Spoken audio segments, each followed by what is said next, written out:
Welcome, everybody. This is Good Buddy Comics, and we're on with our Good Buddy Chat segment with special guest. Oh, drum roll was awful. David Petersen. David Petersen. Welcome to the show, David. Thank you. Thanks for having me. So thank you for being here. Yeah. But yeah, gosh, as the countdown was going down, my fingers are numb. It's like 100 degrees outside here, but my wife has the air conditioning. Must be on like 60 up there because in the basement it's freezing down here. But we'll be okay. It's okay. We'll be fine. Yeah. Yeah. We're good. But we've got so much to talk about with David tonight. Yep. It's gonna fly by, but it's also gonna be very entertaining. All right. We hope. Hope. I was reading Waddle Art. Waddle Art's a new person. This must be somebody that David has brought to the show, but so glad to see you on the stream in some way. Joining us. Greatly appreciate it. As are we. But David, I don't know. You tuned in. You were so kind to tune into the comments, and you were a pretty active participant whenever we had Jared and Zach on, good buddies. So we were so glad to have you. I had sent you the invite that morning, and it was to come on our show in the future. And then to see you in the chat that night was kind of surreal. I was like, maybe we got a shot. Yeah.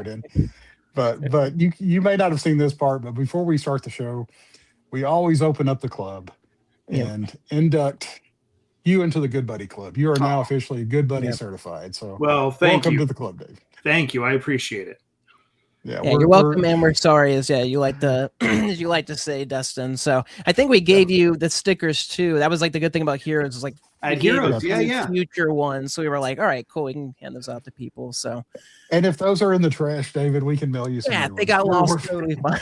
We're fun about that.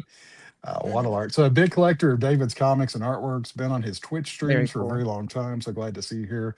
What's being talked about with all of you. All right. So glad to have you on here, Waddle. Waddle just seems like, okay. The YouTube change just messed us up, David, a little bit. They used to have like real names on here, but now it's just got like usernames. So we never know what to call people. So we just usually call them whatever we can think of. Sure. Yeah. Waddle was a regular in my Twitch stream back when I used to stream regularly. It's the same kind of thing. Like it's always a username, and unless you get to know them through chat, you have no idea what pronouns or anything about their background. Fair point. Yeah, absolutely. Young, old, this country, somewhere else. Demographics go out the window. Yeah. I kind of like that. It's the mystery. So we're just we have our usual bunch that we're used to. So yeah, it's always fun to see a new name pop up that we don't know. So absolutely. But now that you've been inducted into the club, we also wanted to. This was your post that you did a few days ago. We talked about this a little bit, and Tyler actually messaged me and said, "Are we okay to say David's age on live?" Like some people don't like talking about like other people not care if it's about the number, and I was like, I don't care. Maybe somebody else. And then Dustin responded with your post of just 49. I was like, oh, cool. I was like, I'm just gonna copy that then. So happy belated birthday. Thank you. July 4th, Thank you very much. Which is really cool. My son celebrated his 11th birthday on July 4th. So okay. It was pretty cool. So 4th of July babies. We're big fans of those. So. I've always enjoyed the 4th of July birthday because I've never had to be at school on my birthday. That's a great. There's great only perk. one job I ever had that the job was even open on the 4th, and it was kind of a voluntary. You had to. Like they listed all the holidays in the year, and they said you have to work at least 2 of these, and then you can have the others off. And I just always made sure I never picked the 4th as one of my 2. So I've never had to work on my birthday. That's perfect. And generally everybody else has time off and is available to hang out and do something as well. So I love it. That is really cool. That's a great point. Yeah, and my son, as the fireworks, even when he was a little boy, he always thought the fireworks were for him. Well, so they were for me. Fireworks. So. Yeah, exactly. Yeah. so it's a great time to celebrate. So happy birthday, Thank birthday, you. And we'll talk a little bit more about your weekend as we go on there, especially in your favorite things. So everybody, make sure and tune in to the very end of the segment where we talk about David's favorite things. It's gonna be a great section. A good one, yeah. But one of the things that we wanted to touch on first is, this is incredible. Having artist friends, you get these great pieces in for your birthday. So can you talk a little bit about this piece by Nate? Sure. Yeah. Nathan Pride, a fantastic artist. And he consistently does a drawing for me for my birthday. I've got a lot of Nate Pride pieces just from him being here for my birthday. And sometimes I know exactly what he's drawing and why he's drawing it. He's drawn like caricatures of me, interacting with fantastic creatures and things. And in this case, I don't know what this monster is, but this is very indicative of the kinds of things Nate draws completely on his own. He draws these sort of Cthulhu-esque, but also just, monstrosities of sometimes tentacles or fur or scales or rocks or magic and horns and claws and tentacles and stuff. He's a master ink slinger. It's an incredible piece. The detail on it was really good, and I saw it. The title of it, "Seafood Golem on the Rocks." And I was like, "Oh, this is an inside joke." I'll have to ask. No, I wanted to call it something, so I just said that. Okay. He didn't know anything about what. That's a good. I like that name. Yeah. Yeah, very creative. Very fitting. But to get one thing, but I mean, this was another piece. So I had to zoom in. It was on my phone when I first saw it, and whenever I was getting pictures for the slides, I saw this and I thought, oh, this is, was this a surprise or is this something that you get on an annual basis as well? We own a little bit of Emily's pottery, but it's pieces that we've bought from her. She's, if you're familiar with Jeremy Bastian, who does Cursed Pirate Girl, Emily Jenkins is his wife. And so I've known her for years and she's done art for years, but in the last several years, she's really come out strong as a force, as a potter that does all kinds of art shows, art festivals, summer art festivals, pop-up shops, things like that. And she's just completely running her own ceramics business. And that's awesome. This was a total surprise that this piece was coming my way for my birthday. Well, I put Emily on here first because Jeremy, you probably figured this was coming up, but Jeremy's piece was on here as well. But was this something he named? Because it looks like Latin. I do not read Latin. When he handed it to me, he said, here's what the Latin means. Oh, okay. As best as he knew. He was like, he had an idea for what he wanted it to say, and then he did his best reverse translating it into Latin. Cool. And said that he wanted it to be like what would be a propaganda flyer or flag during the Weasel War. That's so cool. That is great. That is great. And I love the little additional happy birthday man in the bottom corner. That's cute. But happy birthday. Hopefully, especially when you have artist friends like this that send you art for your birthday. I mean, it does make the day just a little bit brighter. Especially everything that you were going through. So this is. I saw this piece on David's Facebook and it struck so hard in such a great way. It's so wonderful. We agree. Great piece. Great piece, yeah. But, we had talked a little bit about Heroes Con a few minutes ago whenever we gave you the sticker and got to meet you very briefly. I mean, every time I walked by, you had somebody at your table. It seemed like a pretty busy weekend. Yeah. How many years have you been going to Heroes for?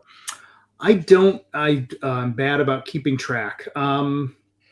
It hasn't been since the very beginning of my career. I went once or twice, had some gaps, and then at some point just started going consistently. And I don't remember how many years back it's been, but it was definitely before pandemic. I would say probably like since 2014 or 15 consistently every year, other than the pandemic years. And I always get confused about who stopped for how long. I can imagine. So I'm sure it was different across the board. So some shows tried to get right back in at that first year, and I was even like, I don't care if you're doing a show, I don't feel comfortable going. I don't blame you one bit. But I mean, man, how many do you remember how many commissions you ended up taking? Because you posted a ton of pictures to your Patreon group. And they were all incredible, like masterpiece pieces too. Thank you. I don't remember exactly. I want to say it was probably about 8. There were more images than that because some of them were pieces that I did as samples, and one of them that I posted on Patreon was a little more detailed that was for a charity piece for the Team Cul-de-sac auction that goes to benefit Parkinson's disease research. And since my mom passed of Parkinson's and we were her caregivers in the end of her life, dealing with that, it's a cause that's near and dear to me. So I always try to put a little extra effort in and do a nicer piece for that. No, it's such a, it's, everyone, loves the big auction on Saturday, but I love going to be able to see all the artwork, to see going to such a great cause, and especially when it's personal like that. So yeah, there was tons of great artwork there this year. And we'll be looking at some of those pieces here in a minute, but David does some awesome pieces for the auctions too. And I love the way that you do those. You do the piece and the companion piece, and then whatever it sells. And we'll look at a few of those here in a second. But sure. I don't want to gloss over the Calvin and Hobbes. That's my piece. Yeah. Oh, that was for you? That was for me. Yeah. I start to lose track of which one was for which person, and because there was a big Calvin and Hobbes piece at that stack auction by Katie Cook. There were people who were like, "Oh, is it a Calvin and Hobbes themed thing?" And I said, "No, this was a request from somebody." Now maybe they saw Katie's piece and said, "I wonder what it would look like if David did Calvin and Hobbes." Yeah. Actually, what got me to even want a Calvin and Hobbes by you was your pieces that you did last year from Tailspin. Oh yeah, I mean, I loved Tailspin as a kid, or probably even as a middle schooler, high schooler. But whenever I saw you did that and kind of your own take on it, and you blue and all the stuff you do with it, I thought I would love to see what he does with Calvin and Hobbes. And you didn't disappoint. This was exactly what I was expecting whenever I commissioned it. Oh, good. Yeah, this one was fantastic. So good. Well, we've been emailing back and forth with our good buddy Comics email account, and I remember saying I'd pick this up, and you're like, okay, I just finished that one. I'm fixing to start landlines on the second one. I was like, holy cow. It's like such, I told Tyler, I was like, that is a quick turnaround. Well, I mean, I try to get, when I open a commission list, it's because I actually have the time to work on them right then. It's not the kind of thing where some artists, open a commission list and they go, I'll eventually get to them. I'll get to them in a couple months or whatever. Like, one, I know they're deliverable at Heroes, so I have to have them done before Heroes, but also let's go, because I also don't know if I open a list and I have slots, I also all of a sudden don't want to get bogged down, delaying on the first one or two that come in, and then find out that there's 8 more waiting for me. The domino effect, and then be like, uh-oh, now I'm under a pile. So I like to just try to keep it moving as I can. I'm kind of curious. I think that brings some energy to the pieces too. Yeah. That I'm not over laboring, even just overthinking them. Like giving each one its due, and that's the things I was kind of curious. Generally, how long roughly does it take to finish a piece? Because they look so just clean. They're like, there's just so much detail, but it's so clean too. Your line work and everything. So just kind of curious. I am horrible at keeping track of how long things take. That's fair. Yeah. But I know I was able to get at least 2 or 3 of these done per night when I'm here at home. And I did get a couple of requests when I was at Heroes itself. Like I had to do them at the table or do a little bit of work at the table and a little bit of work back at the hotel room. But that's harder because time's being broken up depending on who comes to the table, or a lot more interruption. Taking any kind of bathroom breaks or food breaks where you can, and then after the convention ends, you got to go get dinner, and then you get back to the hotel room and you're exhausted. Do I have the energy to put into this? Is it going to show that I'm tired in the drawing? No, it seems like such a tough balance because it's very different each person, whether or not they like doing pre-show commissions or at-show commissions, and like you said, the pros and cons depending on if you have family or things back home, or if you just want to keep it strictly to the conventions. But I mean, I wouldn't be able to tell the difference between what got done before and after. I mean, they all just look fantastic. No, they're all so great. Well, I was going to say the one thing I was hoping on the dork piece, I didn't want. I said that whatever you want to do with them was to see the shield clearly, and that was perfect. Like you put it right in the foreground there. So it was almost like you read my mind with it. And I remember showing that to Brett, and Brett Beam was very impressed with that piece as well. So that's great. But that's great. It took a while to find enough reference of some of the costuming bits and trying to figure out. Because it felt like every time I'd find an image of Dork that I could use as reference, there was something in the foreground covering him up, or I was even I was finding good reference images of him, but it was by a variant artist, and I'm like, no, I want to make sure I'm referencing the original. That's really interesting. I hadn't really thought about Yeah, now I want to go back and like go through the issues and stuff to see like, yeah, when you, like you're saying, you seem like you had to piece it together to make sure to get the whole. And that's really cool and kind of you to want to get it accurate, like you said, to give it to the original, not just the variants, but directly from the comic itself. So one of the things I've learned about in this 20 plus years I've been doing stuff for people in at conventions and stuff is that art lasts. People post it online. They're very happy with it. And so there are pieces that I can go back and look at that make me squirm. Sometimes that's just because I've grown naturally, right? Like that's a good thing. I shouldn't be upset about it. It's still kind of cringy to look at some of the artwork and how proud somebody is of it when you're like, ooh, that doesn't look very good.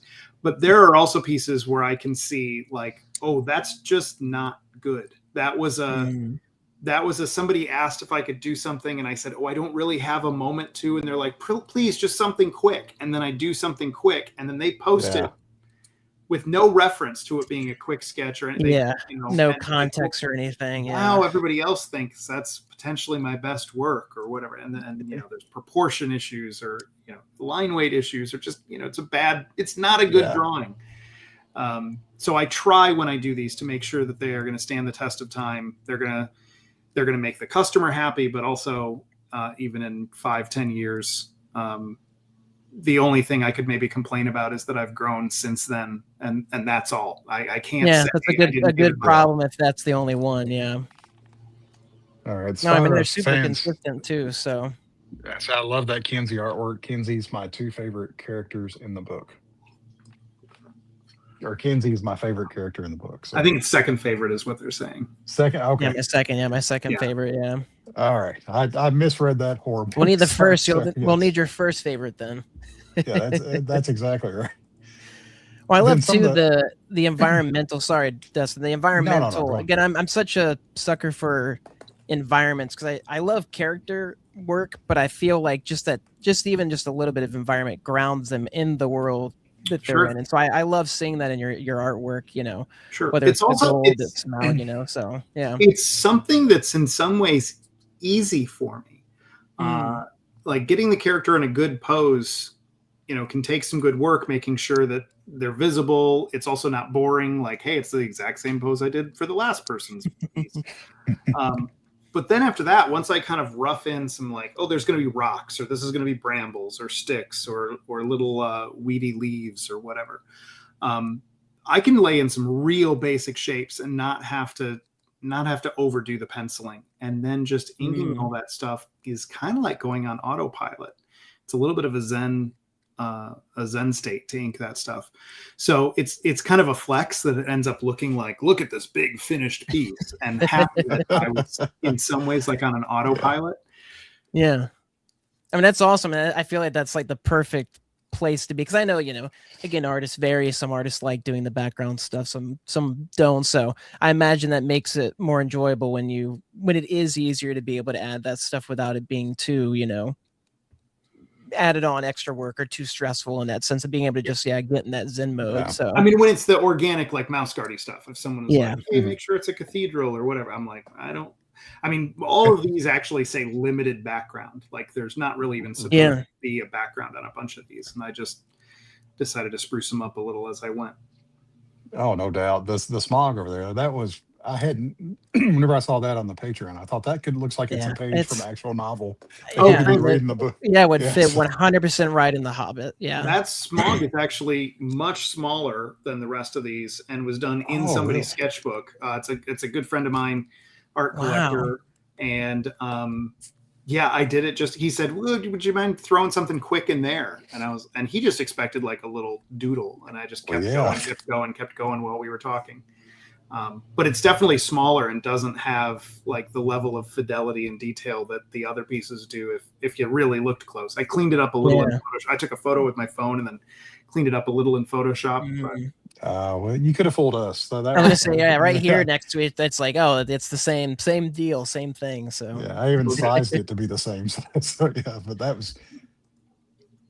And then we get a little bit into the turtle work, but the Throg was really good too. And that, speaking of no background, I was very pleased with that Throg. That of all of these commissions that I did for Heroes Con, that was actually the first one that I did as a pre-order.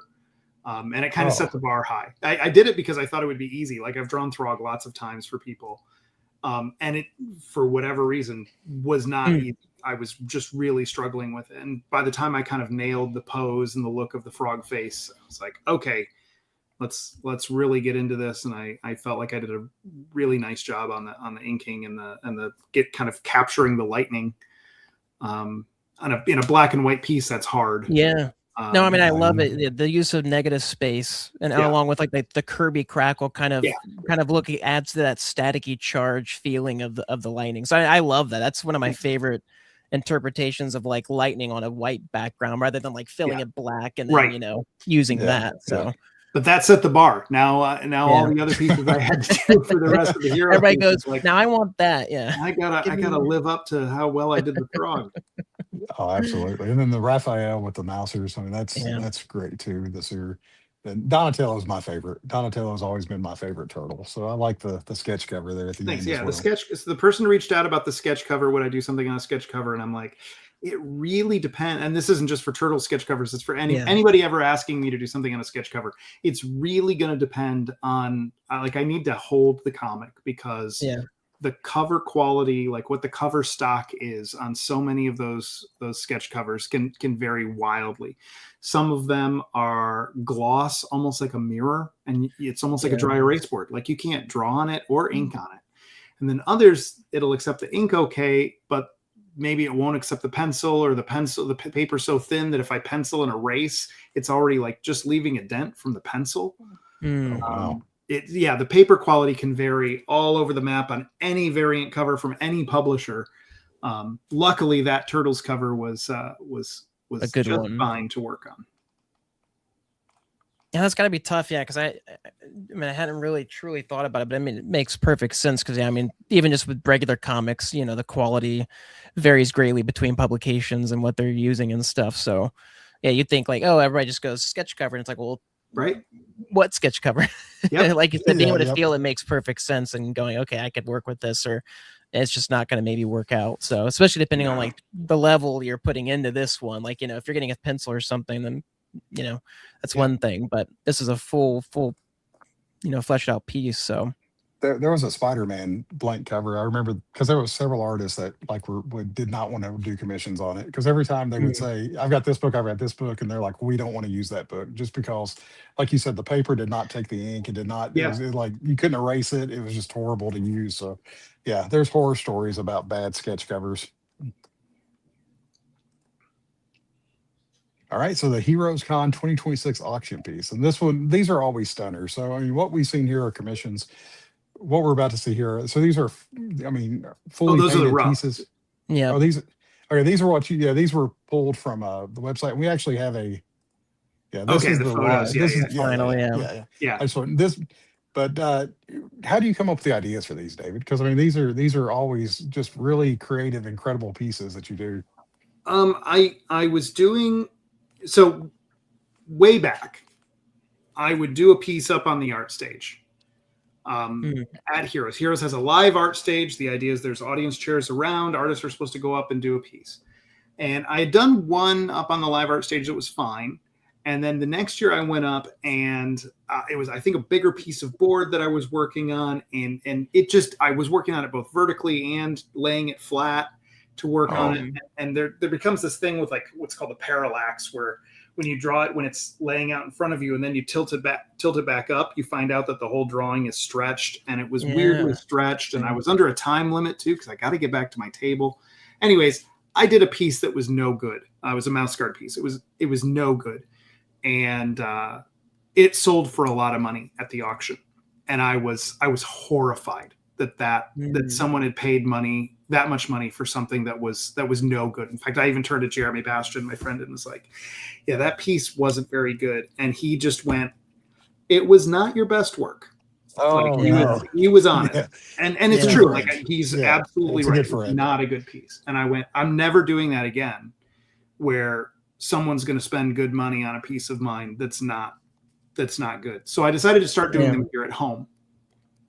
And I would find somebody who I knew was driving from this area down to Heroes, and I'd give them the board. And I did that for a number of years until one year I didn't know anybody driving. And I was like, well, I don't know how to do this other than I'll cut the board I have in half and I'll do 2 paintings. And as I'm working on these 2 paintings, I'm going, why am I putting 2 paintings in the auction? Like, I love Shelton. I love Heroes. I love the money for these go towards Heroes, which is an independently owned Comic-Con that favors artists and artists and creators over all the other options. All the other stuff that other conventions have that are more pop culture cons. This is very comic centric, creator centric. So love supporting them, but why am I putting 2 pieces in? And I thought, I know, I'll do 2 pieces that are kind of like companions. One will go in the auction, and then the other will be available at my table for whatever the first piece sells for. So on Sunday after the auction, you can come and buy the other piece, and maybe it's the person who won the auction, or maybe it's the person who was the runner-up in the auction. Now can have a chance to get a different piece. So I did that for a couple of years where it was a mouse guard piece, and then I switched and decided, like, let's just do something different. And I did 2 Disney afternoon pieces. I did the first one that I did that was like that was DuckTales and Gummy Bears. Kind of in my style, where it's like I'm trying to draw them like real animals, but also giving them a little bit of a little more human personality and human anatomy, but still more animal realistic than the Disney versions. And then I'd switch back to doing a year of 2 mouse guard pieces. Last year was Chippendales Rescue Rangers and Tailspin, and I was just getting so much really good feedback from those. I was like, I have plenty of mouse guard stuff at my table if people want mouse guard stuff. Since these are kind of once a year, one of a kind things, let's just kind of keep on this Disney kick of Disney things in my style. But I had run out of Disney afternoon show pieces, and I thought I want to do 2 pieces that are from a movie. And so Robin Hood's my favorite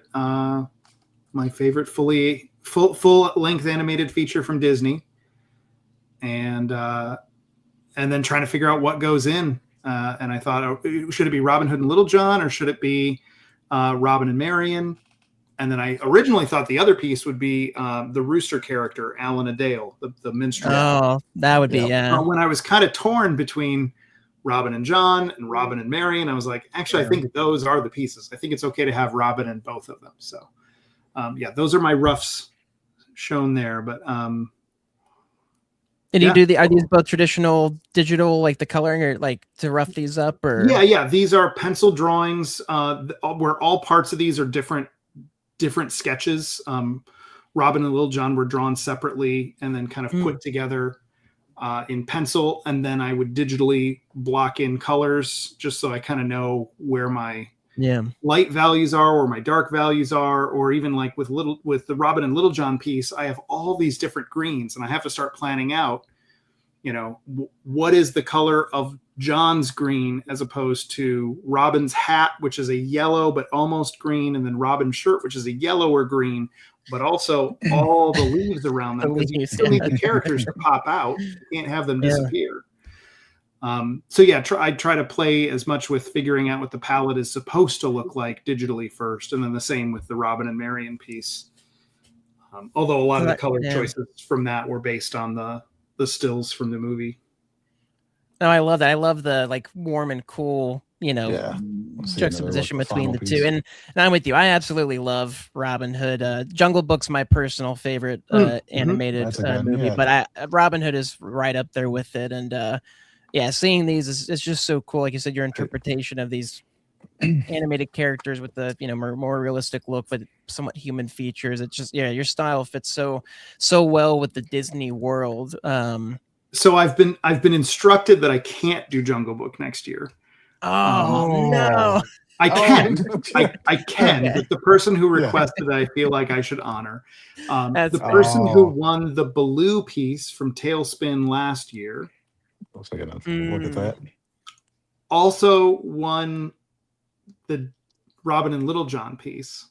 Oh, okay, and nice. so they're like, we've now done, we've bought these big ticket pieces 2 years in a row.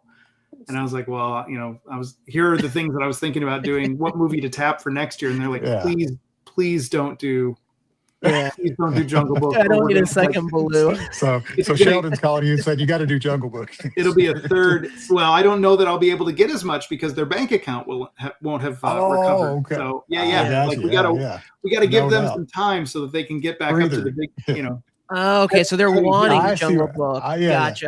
They want it. They're like, if you did Jungle Book, we would have to buy the Baloo piece. Gosh. And I don't know if we're going to be in a position to spend I like that better than like, oh, we don't want 2 Baloos. They're like, no, we want more Baloo. No. They want 3 Never too much Baloo. They need a minute before we get there. That's amazing. I love that. Well, something fun. Right before the show came on, I was watching Green Acres with my daughter, and I didn't realize one of the characters in there is the voice of the sheriff of Nottingham. Yep. in Robin Hood. So she's the one that recognized it. She heard him talk, and it's like, oh, he's from Robin Hood. I was like, oh yeah, we're going to talk a little bit about Robin Hood tonight. So it kind of works out. But yeah, Robin Hood's a classic, and that kind of leads into we'll talk about Mouse Guard a little bit, but. In a lot of the articles I read about you referenced Robin Hood as kind of the environment for the original setting of Mouse Guard, with the different species and not just mice or not just a mouse. But yeah, we've got one more thing to touch on. I wanted to show these 2 pieces here.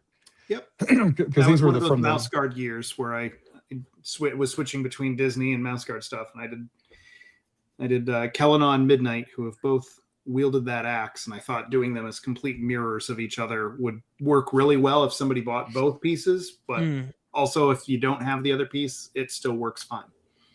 I was gonna say, sorry not to interrupt, Dustin, does that happen often? Do you have somebody who buys the piece during the auction able to get that second piece, or is it kind of a mixed bag? Sometimes different individuals get them. I don't think it's ever happened. So, wow. Interesting. Okay. It has happened once. It happened once. It was a different Mouse Guard pair. It was Gwendolyn and Sadie. Actually, that's right, because I think I had said somewhere over the Heroes Weekend that it's never happened, and then a guy came by to show me on his phone his collection that he had those 2 pieces on his wall. And I was like, oh, okay, so it's happened once. It happened. That's awesome. Yeah.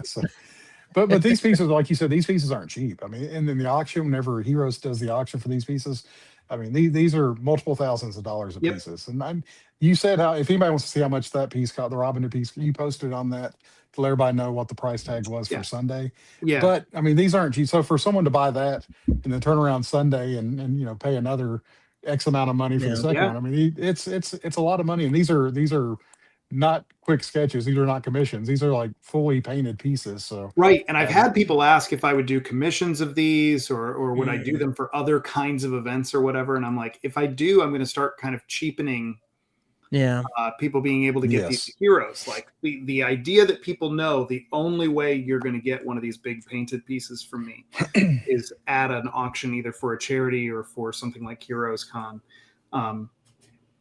That's the only way you're going to get them.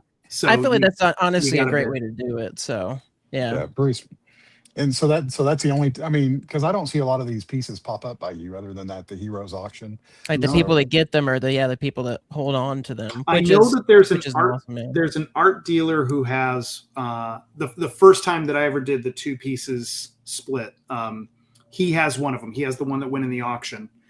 And he was actually trying to sell it to the person who bought the piece from me on Sunday. Like, hey, want it? But he had jacked the price so much that the guy's like, no, I'm good. Yeah. I'm good. So I know that that piece at least was available for a while. I don't know if it still is, but yeah, in general, and that's kind of one of the ways, whether it's these pieces or even original pages, that I know when I've set my prices right, it's that I don't see them getting sold around or flipped or popping up on eBay. Yeah. And I know, like, okay, they're priced right. I'm able to sell them, and they're not just getting shared around over and over. No, that's definitely got to be I'm 99% sure I know the person that won the auction for this piece here, and it's a collector. It's someone that's not going to put it up for sale. So I love to see people that are getting them, yeah, and putting or them the in their people that collection. come back and get 2 or 3, you know, on 2 or 3 blues. So I mean, that's got to be a nice, you know, yeah. Oh, that's awesome. But speaking of mouse guard, and this is, you know, I knew kind of a 10,000, foot level view of mouse guard before, but, over these past couple of weeks, as we've been studying for you, David, to make sure we're properly prepared, this printing came up from an old website article that I found about you, where you were talking about high school and college. Yeah. And like developing the idea, the very beginning idea in high school, yeah, and kind of molding it in college before it eventually became mouse guard. So yes. can you talk a little bit about 1149 and Sure. Well, so 1149 goes back even further than this this print that we're zooming in on, the kind of 2 monochromatic images. In high school, probably my sophomore year of high school, some friends and I were working on comics together. And one of them was doing something set in the modern day, and another one was working on something set in the, kind of a sci-fi vibe. And I was like, I'll do something set in the past and do it kind of medieval style, and do it like Disney's Robin Hood. And in that version, there were no mice, and there was even a fox and a bear, but there were other animals as well. There was a possum and a duck. And I wanted those animals were all kinds of more like Disney's Robin Hood, where they were humanish bodies, but with the animal heads. And then the size range between them was like the difference between a really short person and a really tall person. But there wasn't, it wasn't like the difference between a real bear and a real fox. Right. And then in college, I wanted to dust off the idea and try to do it a little more seriously and treat it something like Aesop's Fables, where the animals are actually animals. The predator-prey relationships are accurate. And then treat it like Tolkien treated all the different races in Middle-earth, that they all have their own history, their own background, their culture, their architecture, fashion sense, and everything, their own history. And while they do sometimes intermingle, for the most part, they're their own groups. They're their own cultures that stay apart. And I was suddenly overwhelmed by how big of a task that would be, because it's not just the world of elves and dwarves and men and hobbits, four cultures to have to develop. It's like there's weasels and ducks and geese and moose and bear and et cetera. Like every species of animal you come up with, potentially I have to come up with this stuff for. That was one thing that I was worried about. And the other thing was, what are the limits? Like, how big is the biggest character and how small is the smallest character? And I figured mice would be the smallest. I didn't want to have insects as main characters. Mm-hmm. And when it was mice, I suddenly worried, like, how do I keep mice involved in the story? How do they do things where they actually get to contribute to the story? They make a meaningful difference. Where like in Tolkien, it's considered like, well, the hobbits are too small to affect change in the world. Yeah. But the world of elves and dwarves and men don't also want to eat them. Whereas if I have foxes and weasels and badgers and things like that as main characters, and then mice come into the party, how are they not getting suddenly eaten? Yeah. And I was like, actually, I think that's the heart of the story, being that consummate underdog, being always under threat. And I just zoomed in on the mice. That's when we got this print that I did in an early printmaking class at Mott Community College. Waddle mentions there the alma mater. Yeah. Awesome. And Defender of the Crown is probably referenced on that website because it was one of my favorite computer games growing up, and also the date 1149, which is what the original title was before I switched it to Mouse Guard. It's October of 1149 when that game starts. Like when you boot up the game and start the game, that's the beginning date of your tactical adventure. So yeah, 1149. And actually I've put in the Mouse Guard books that 1149 is a key date. It is when the Weasel War happens. But I was going to ask you about that. I was going to ask because it kept coming up like in every article. It was like, all right, the Weasel War of 1149 is coming. It's coming. In the December 2024, the last thing I read about it said it's coming in the future. Last update, yeah. I'm still working on it. I'm still drawing paper. There we go. There we go. Pages right here I'm working on. All right. I was kind of nervous to ask you about it, but since you mentioned I figured you've been asked about that once or twice over your career. Just a few times. And I appreciate everybody's patience. I am a lot slower than I used to be. I feel in some ways more unsure of myself as a storyteller. And partly it's because one is I've been out of practice because it's been so long since I've done a major arc. I've done lots of little short stories, but the kind of major arc that continues over multiple issues has lots of characters, scenes that we cut back and forth from, stuff like that. I'm out of practice on that. And then also Weasel War is a huge story.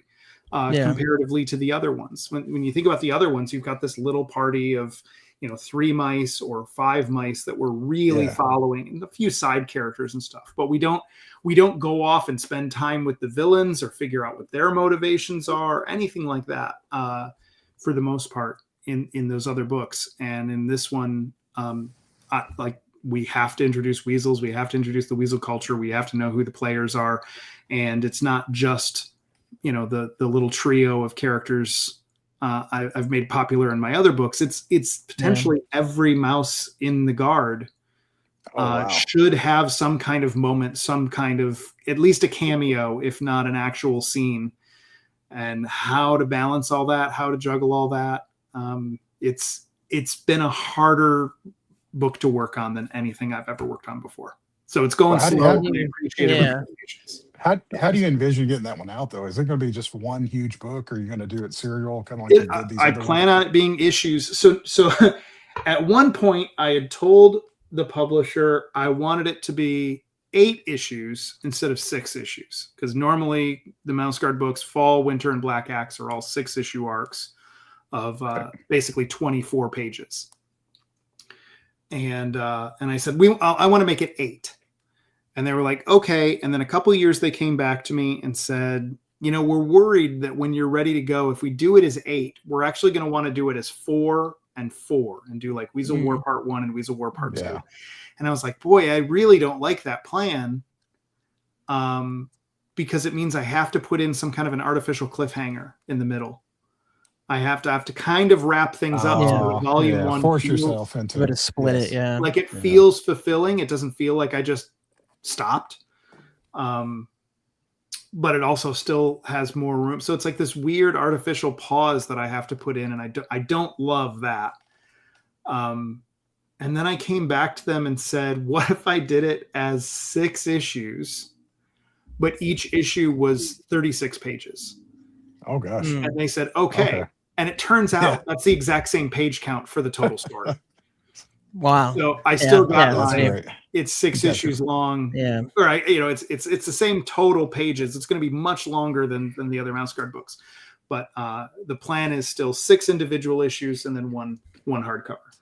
When you talk about too, that I thought was interesting was that you pointed out the fact that it is a war, and that in and of itself is a daunting task. How many characters and stuff. But I also liked your, again, I need to read these books, but you're knowing how they deal with real issues, and there's weight to them, and hearing you talking about only wanting to show the stuff you need to in terms of war and the fighting and blood and stuff. You don't do it for shock value. This stuff, it's meaningful. It's part of the world. War is real, and it's just as real in this book and these characters and those who are involved. So I'm sure that's also got to play a part in, writing something like that kind of magnitude. So and it's gonna have to change. If I just tried to keep in this little pocket of what I've already shown, in terms of how much gore, how much violence, or how much kind of tear jerky, pull at your heartstrings moments, it wouldn't feel like it's a war. Like this is supposed to be an impactful moment. This is a big deal to them and their history. So I already know, like just in the work that I've done, there is more bloodshed and more really kind of just emotionally painful moments. Yeah. Than I've shown probably in any one of the books so far. And you know, I'm not even halfway, but yeah, I know that it's gonna have to change, but I still wrestle with making sure that that's always done tastefully. I'm not just doing it for gore's sake. But yeah, it's gonna change. It's gonna be a little bit more of there's a maturity scaling up to the books. I don't want to say like it's an adult book at all. It's still gonna be no. Well, I'm sure just like your art, like you've talked about the growth in your art, there's a growth in the story you're telling and the characters and getting familiar with them and you know, as the years go on. So, which is really cool to see, man. I really love this idea. Like it's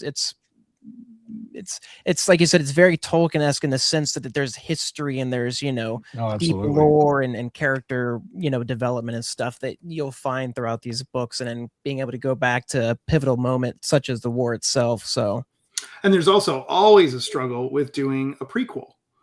You know, George Lucas taught me that even before I did the Black Axe, the prequel book. And so when I did the Black Axe, I was like, I have to work around, almost like come up with my own gimmick. Like, everyone knows who lives and dies. You know the outcome, and you also kind of expect you know generally what the story is, even if you don't know the specifics.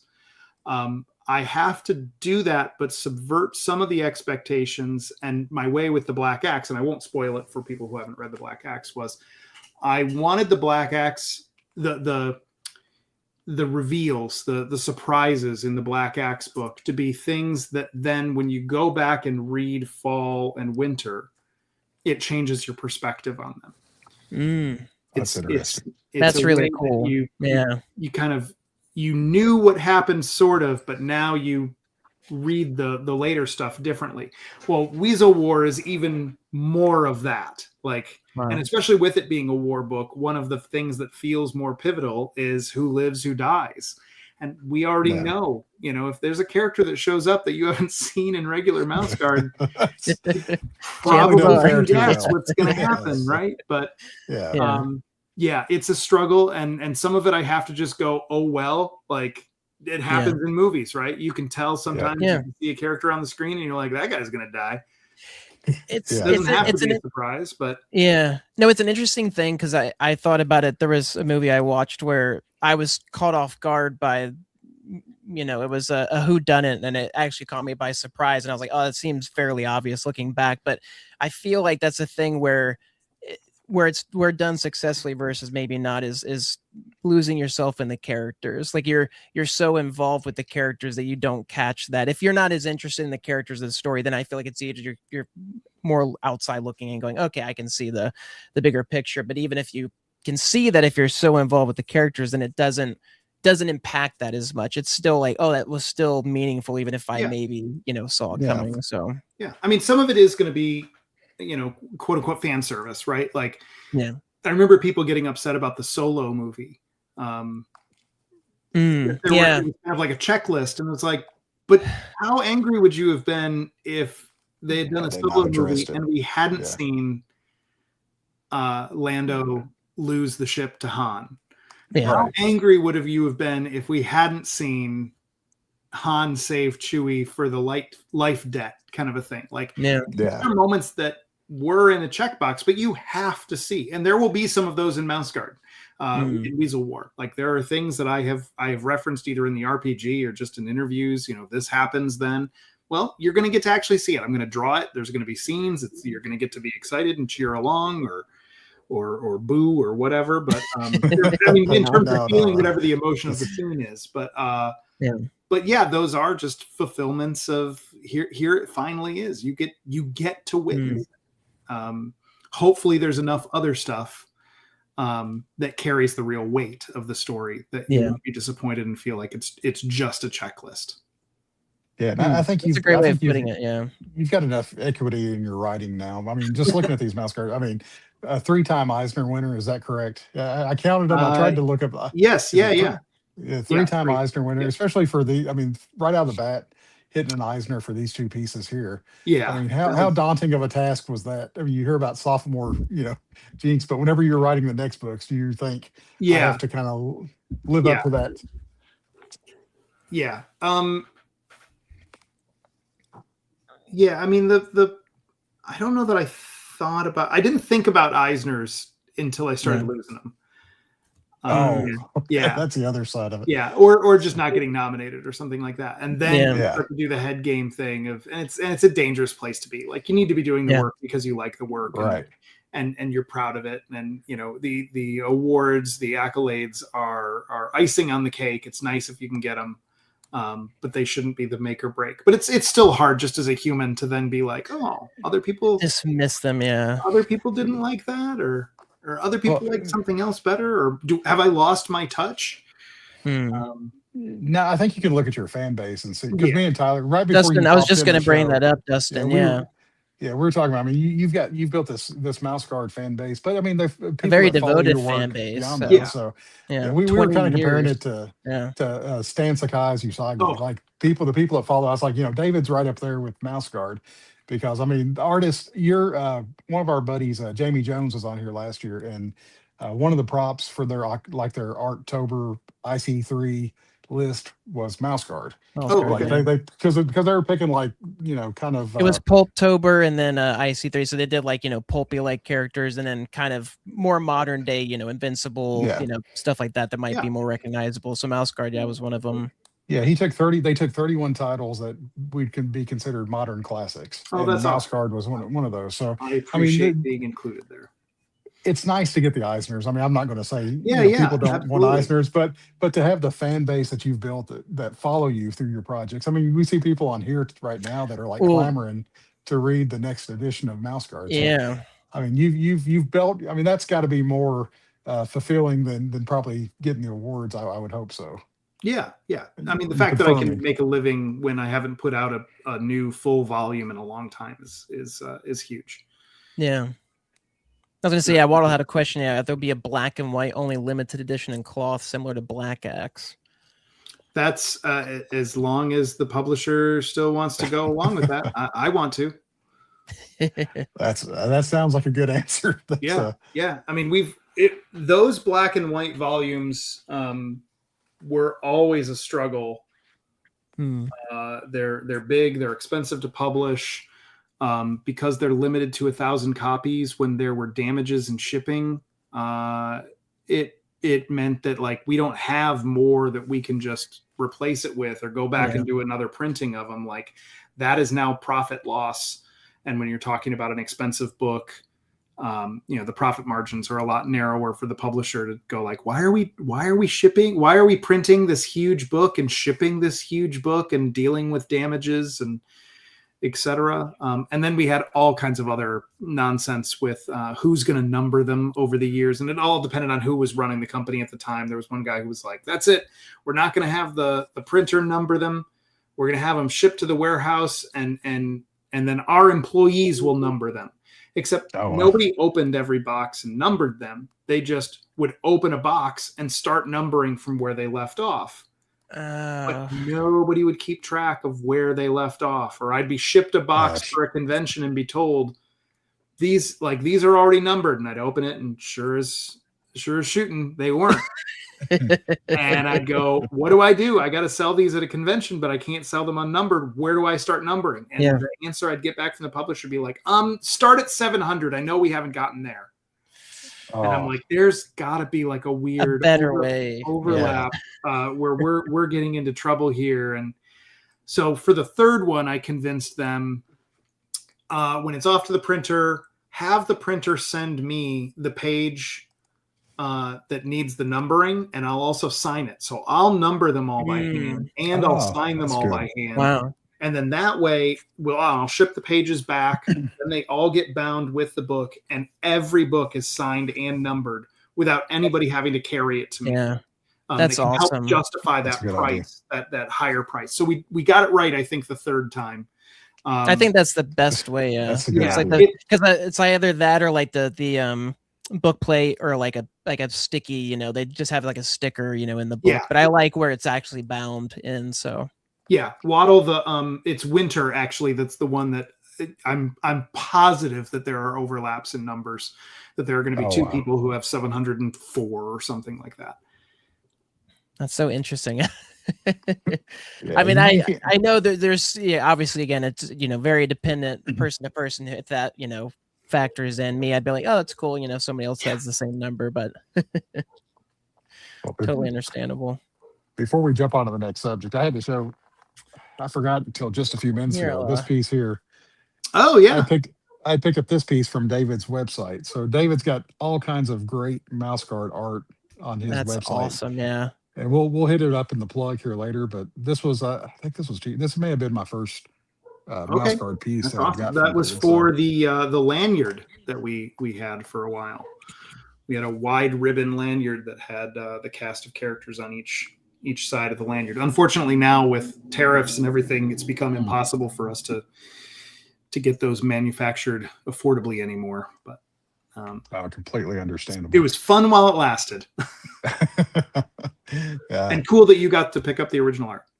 Oh no, thank you for putting it out there, because I was trying to find the perfect piece to kick off with. Now, if you look at some of these pages here, David's also got published art. That's my next thing, is to get a published piece from either this or the next thing we're going to talk about here. Sorry, show that real quick.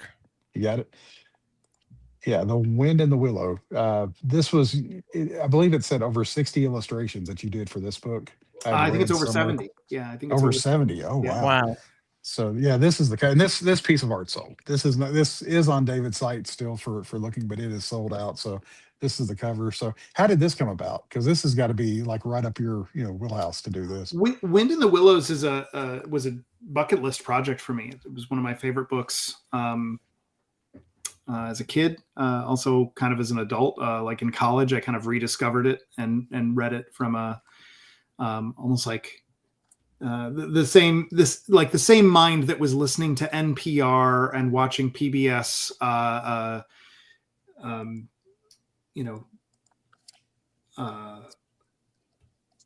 British mystery shows and things like that. Things that I thought were higher, highbrow. And kind of rereading Wind in the Willows when I was in college. Thinking about it from that standpoint, thinking about it like a real period drama, and imagining all the sights, sounds, and smells and accents and things. So it was a bucket list project, and actually I did a children's book with a publisher, where it was right at the start of Mouse Guard. A children's book publisher reached out to me, saw a children's book sample that I had done. Just for my wife, that was up on my website at the time, something I had done long before Mouse Guard. It was just a gift piece that I had done for Julia. I had it up on my website just as a sample. They saw that Mouse Guard was popular enough. They thought they could capitalize and said, let's get you a children's book. And I was a little hesitant just because of my work on Mouse Guard. And they said, well, I'll tell you what, I know from an interview or something that you also are a big Wind in the Willows fan. Maybe we do this children's book and then we'll have you illustrate Wind in the Willows. And that children's book was just kind of a nightmare. It was such a different working process, and the editorial was so different than working on my own book of Mouse Guard, my own comic of Mouse Guard. And it was very frustrating. It took way longer. It took a year longer to do that children's book than it was supposed to. Wow. And at the end, I was like, well, at least now I get to do Wind in the Willows. And I brought it up, like, we need to start scheduling when to do Wind in the Willows, and hopefully we can overcome some of the challenges we did on this book. And they said, oh yeah, I don't think we're going to do Wind in the Willows with you, because we find that reprints of old books with new illustrations don't sell very well. And I realized you guys use that just as a carrot. String you along the carrot, just to get me to do the first book. Yeah. So it just kind of dangled out there as well, someday I'm going to have enough Mouse Guard done where it's going to feel like I can take a real break from Mouse Guard and do something else. And I'll just do it on my own. I'll just write, or I'll just draw my own version of Wind of the Willows. The book's in the public, the text is in the public domain. I'll kickstart it or something. And then IDW reached out and said, we a couple of years ago had a program where we were doing books in the public domain and getting our stable of comic book artist connections to maybe be the illustrators of these. And I guess they had done, I think it was an Alice in Wonderland book, and for whatever reason it didn't sell well or something, and I think they thought it was something about the format. It was published digest sized or so. I can't remember what they thought was the flaw, but they wanted to kind of kick that back off, maybe reprint the Alice one, but also do a Wind in the Willows. And I was their first choice, and I said, yeah, as long as I kind of get to do what I want to do, and we're not going to over editorialize and etc. And so we did that, and it came out several years ago, and then it went out of print. And I was under the impression that the IDW didn't want to reprint it, and so I was in talks with them to maybe try to get the rights back to print on my own. And then they went, no, we're gonna reprint it. I was like, oh, okay. And I said, well, I'm glad you let me know, because I'm happy to do like a new cover, and I want to make some changes to some of the things we did the first time, just some little tweaks here and there.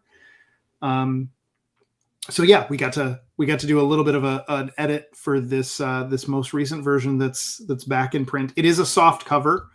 The first version was a hard cover. They want to do soft cover this time. And I know that the soft cover has already gone back to print. Like the first print of the soft cover is already out, and they want to do it again. So I'm awesome. glad they're continuing to keep it in print. Yeah. No, I was gonna say, I've got the QR code on the top right that'll take you to Penguin, where you can order it now. So, and David, this may be my favorite one here. I love this one. That's actually not the way it's printed in the book. I have a really? with that original piece of artwork. There is I have it just taped to the back of that piece of artwork, a little patch to cover up the gentleman waiting in line. Because I was like, I don't know if it works better with these kind of headless men waiting behind Toad, or if it works better if he's all alone up at the ticket window. So I made a patch where it just kind of makes the background continue on, and you can't see them. So I love that. I love stuff like that with original art, especially if it's like slightly like just that little, again, the behind the scenes look, peek into it. So yeah, and this one here, I mean, just looking at the detail that you had to pour into this page. I mean, that one was heartbreaking, because to get all the architecture right, man, I still did a full like pencil drawing of that part of Toad Hall. But because of the time of night, I'm just stippling and stippling and filling in and filling in. It's like I'm just obliterating everything I drew to make it all dark. And then after I have that nice line drawing done, taking a brush with liquid white and putting in all these raindrops, just covering up bits again. But ultimately, it makes a great illustration. I think the illustration works. Yeah. But it was kind of heartbreaking to be actively killing the drawing twice. Is there a size that you generally like to work at, or with something like this, is there a preference? I did all of those on 9x12 Bristol. I don't like reducing my artwork down too much. I have found, especially over the years, I do enjoy working a little bigger. And when I now have to go back to like comic page size, which these are the Bristol for mouse guard pages is 12 inches by 12 inches square. Okay, 12 by 12.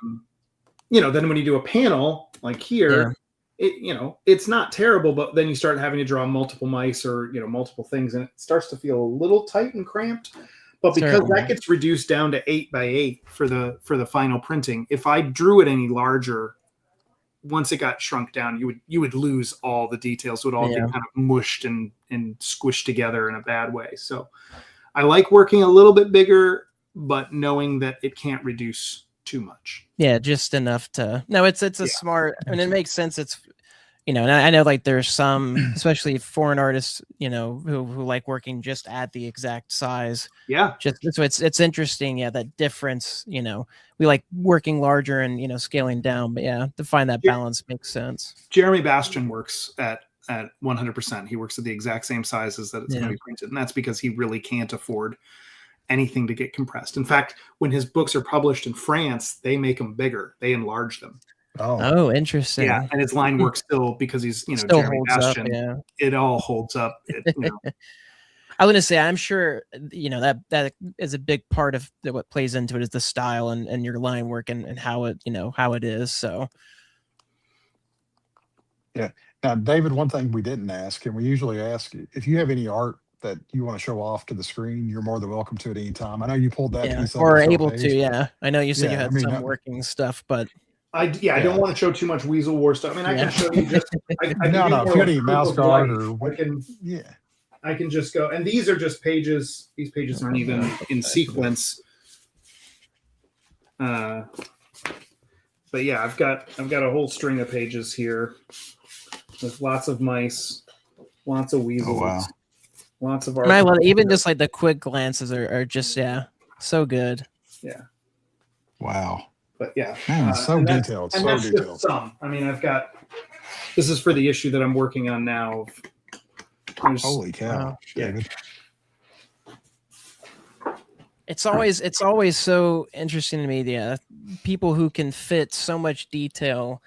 Derek Loffman is one who we have on who does a similar thing where there's so much detail, but you do such a great job of not overwhelming the page. Like it feels like it's it's the right balance. Like there's a lot of detail and a lot that visually to check out, but I never feel overwhelmed or like it's too much, which is a difficult thing to do, I imagine. So thanks. I try. It is a thing that I definitely worry about. There are times even when I finish a panel that I'm like, there's no focus. The viewer's eye doesn't have a place to land. And unfortunately, even though I tried to work that out in the pencils or even the inks, trying to make sure that your eye went to the right places, it's almost like that, we'll fix that in post kind of line. My last ditch effort is maybe I can fix it in color. I can add a color hold to some of the other lines to push them further back into the distance. I can use saturated versus non-saturated colors or desaturated colors to try to draw your eye to the focal point. But yeah, I try really hard to get that right before I have to get to the color stage. Yeah, no, completely. Like you said, I imagine that like you said, having to juggle that, and when it does happen, being able to try and not salvage, but like you said, being able to work with what you've got. Well, for Wind in the Willows, 50 of the illustrations were always going to be just black and white, and then 20 of them were full page, full color pieces. And I approached inking those totally differently. So there's a lot more of these were both black and white pieces. There's a lot more line work and texture and stippling, the shadows behind the group on the piece on the right, the pattern in the carpet, all of that stuff was stuff I didn't mind putting all this kind of etching, engraving style line work in. But on the color pieces, I left some of that more open so that the color could do some of that lifting, that heavy lifting for defining form and shape and shadow. Oh, it makes a lot of sense. And I think that's one of the things that strikes me about your commission pieces is the fact that because they are, and granted, most commissions I feel like are generally a lot, people get black and white, but you do such a great job of adding, like you said, that detail that maybe you would have gotten with color, but like with the carpet here, for example, of just that extra detail that really gives that texture and feel to it. So, which I wanted to show these pieces real quick. This piece here, because we were talking about the detail that gets added. David, I've seen these pop up on your sites periodically for new prints. How often do you do these type of pieces? I do a square print like that once a year. It's a limited edition. Years ago, Julia was noticing that I had a lot of pieces on the table of mice with swords, or even mice looking angry with swords, or mice stabbing something with a sword. And she's like, we have just as many female fans, and some of them like the stabbing too, but there are some of them that are going to also appreciate just a pretty piece. Yeah. So why don't you just try to make, if we're doing like a new print for a show, just try to make something that's pretty. Maybe make sure it's just, maybe got a flower in it or a berry or something that's pretty. And it really worked. And so ever since I've been doing a pretty print per year. I love that pretty print. Yeah. Yeah. I mean, I even love it almost makes me think like slice of life. Like I'd love to see these characters in just a normal, they're just lounging in the sun or something, or, laying against the, like I think of Game of Thrones and Night of the Seven Kingdoms. And there's a lot of that more just them in their natural day-to-day, right? Sure. Like there's still the fighting, but like you said, it balances that, know. And I've done some pieces that are, more like Bilbo's birthday style kind of thing, or a harvest festival where they're all just, drinking or eating out of bowls or playing lutes or dancing, and those kind of slice of life things. But yeah, the goal of these pieces in specific are just pretty. They need to be pretty. And I still will end up a bunch of them. There'll still be a sword tucked into a belt, or one of them had a mace still kind of slung to their back. That kind of thing, but they're not wielding them actively. Like, I'm going to chop you with this. Yeah. Is there a lot of, because I hadn't really gotten too much in terms of the research you do for your books. If you go deep into history is obviously with stuff like J.R.R. Tolkien, but I was curious if you go into actual historical things. And I was curious if you do the same with your environment work, where if something like this pretty piece, deep dive into the floral and flowers and what kinds you want and stuff. Reference obviously is a big help, and reference, obviously the internet's full of reference, right? But it's really rare that someone has photos from the angle that you need, just in general. But also because a lot of times I'm doing stuff from a mouse's point of view, I needed like low and close. Sometimes you're almost wanting more of the flower from underneath than above. And when people take photos of their prize winning whatever it is, peonies or something, they're photographing them from above. And I need to see stuff low. So I try to go for stuff that I either have access to with photos, like I can go out in my front yard or go to my neighbor's yard or go to a arboretum or something and get a photo, or that I can really deep dive on the research and find out more about that plant and maybe try to find some reference to figure stuff out. Yeah. I was going to say, I'm sure you'd be far more interested in macro photography. Like you can get like the more, that kind of shot or lens type. So these sequential pages are from a short story that was called Discordant Fellowship. It's like a free comic book day length story. It has not actually been physically published. There was talk about maybe it being the 2026 free comic book day story that Boom was going to put out, but it ended up not happening. So I just did an audio reading of it and put it up on YouTube. So that's awesome. There is a version of this up on YouTube, all colored and lettered, that you can just, I was going to make it free for free comic book day anyways. So it's free to watch. Fair point. Yeah. You did something similar with the Springs, the free comic book day Mouse Guard Springs, where you put that, I think it was Black Axe that they put that in, that I thought was. Yeah. The first free comic book day story I ever did, we ended up using as a prologue to Black Axe. But after that, all my free comic book day stories were a little bit more self-contained. You didn't have to know anything about Mouse Guard or the main characters to be able to read them and enjoy them. They're kind of more fairy tale, fable type stories. And we've collected 6 of those so far in a collection called Baldwin the Brave and Other Tales. And the plan is to do another collection, at least one more collection. And I'm only one more short story away from having enough for that next collection of shorts. Oh, that's awesome. I just want everybody to appreciate the detail in the wings here of this bat. I mean, this is, you all were talking, so I didn't want to interrupt you all whenever I had this picture up, but this is just incredible. The amount of time and detail that you had to put into this creature here is just incredible. And that's one of those pieces that in black and white doesn't completely work the way it's supposed to. The bat is like a ghost, which is also why the edges are all kind of crispy, crumbly, curvy crackles. Yeah. And then all the rest of the background is like star signs and constellations and star navigation. And so all of that is a color hold and softened out so that it pushes way in the background. So it's this mouse like staying up late, calculating the stars and kind of reading their portents to guard the entire group from spiritual attack, from ghost attack. Well, That's even awesome. even out of context though, just you can appreciate like Yeah, looking at but this it is picture. one of those, interesting, like, yeah. it's busy as hell in black and white, and Yeah. in color it makes a lot more sense, and then you focus where you're supposed to focus. Well, you talked about that with the print you did for the winter piece you gave out at San Diego Comic-Con, where you did the inks that same way, where you did them all generally, but then in the colors you're able to push the background. Yeah.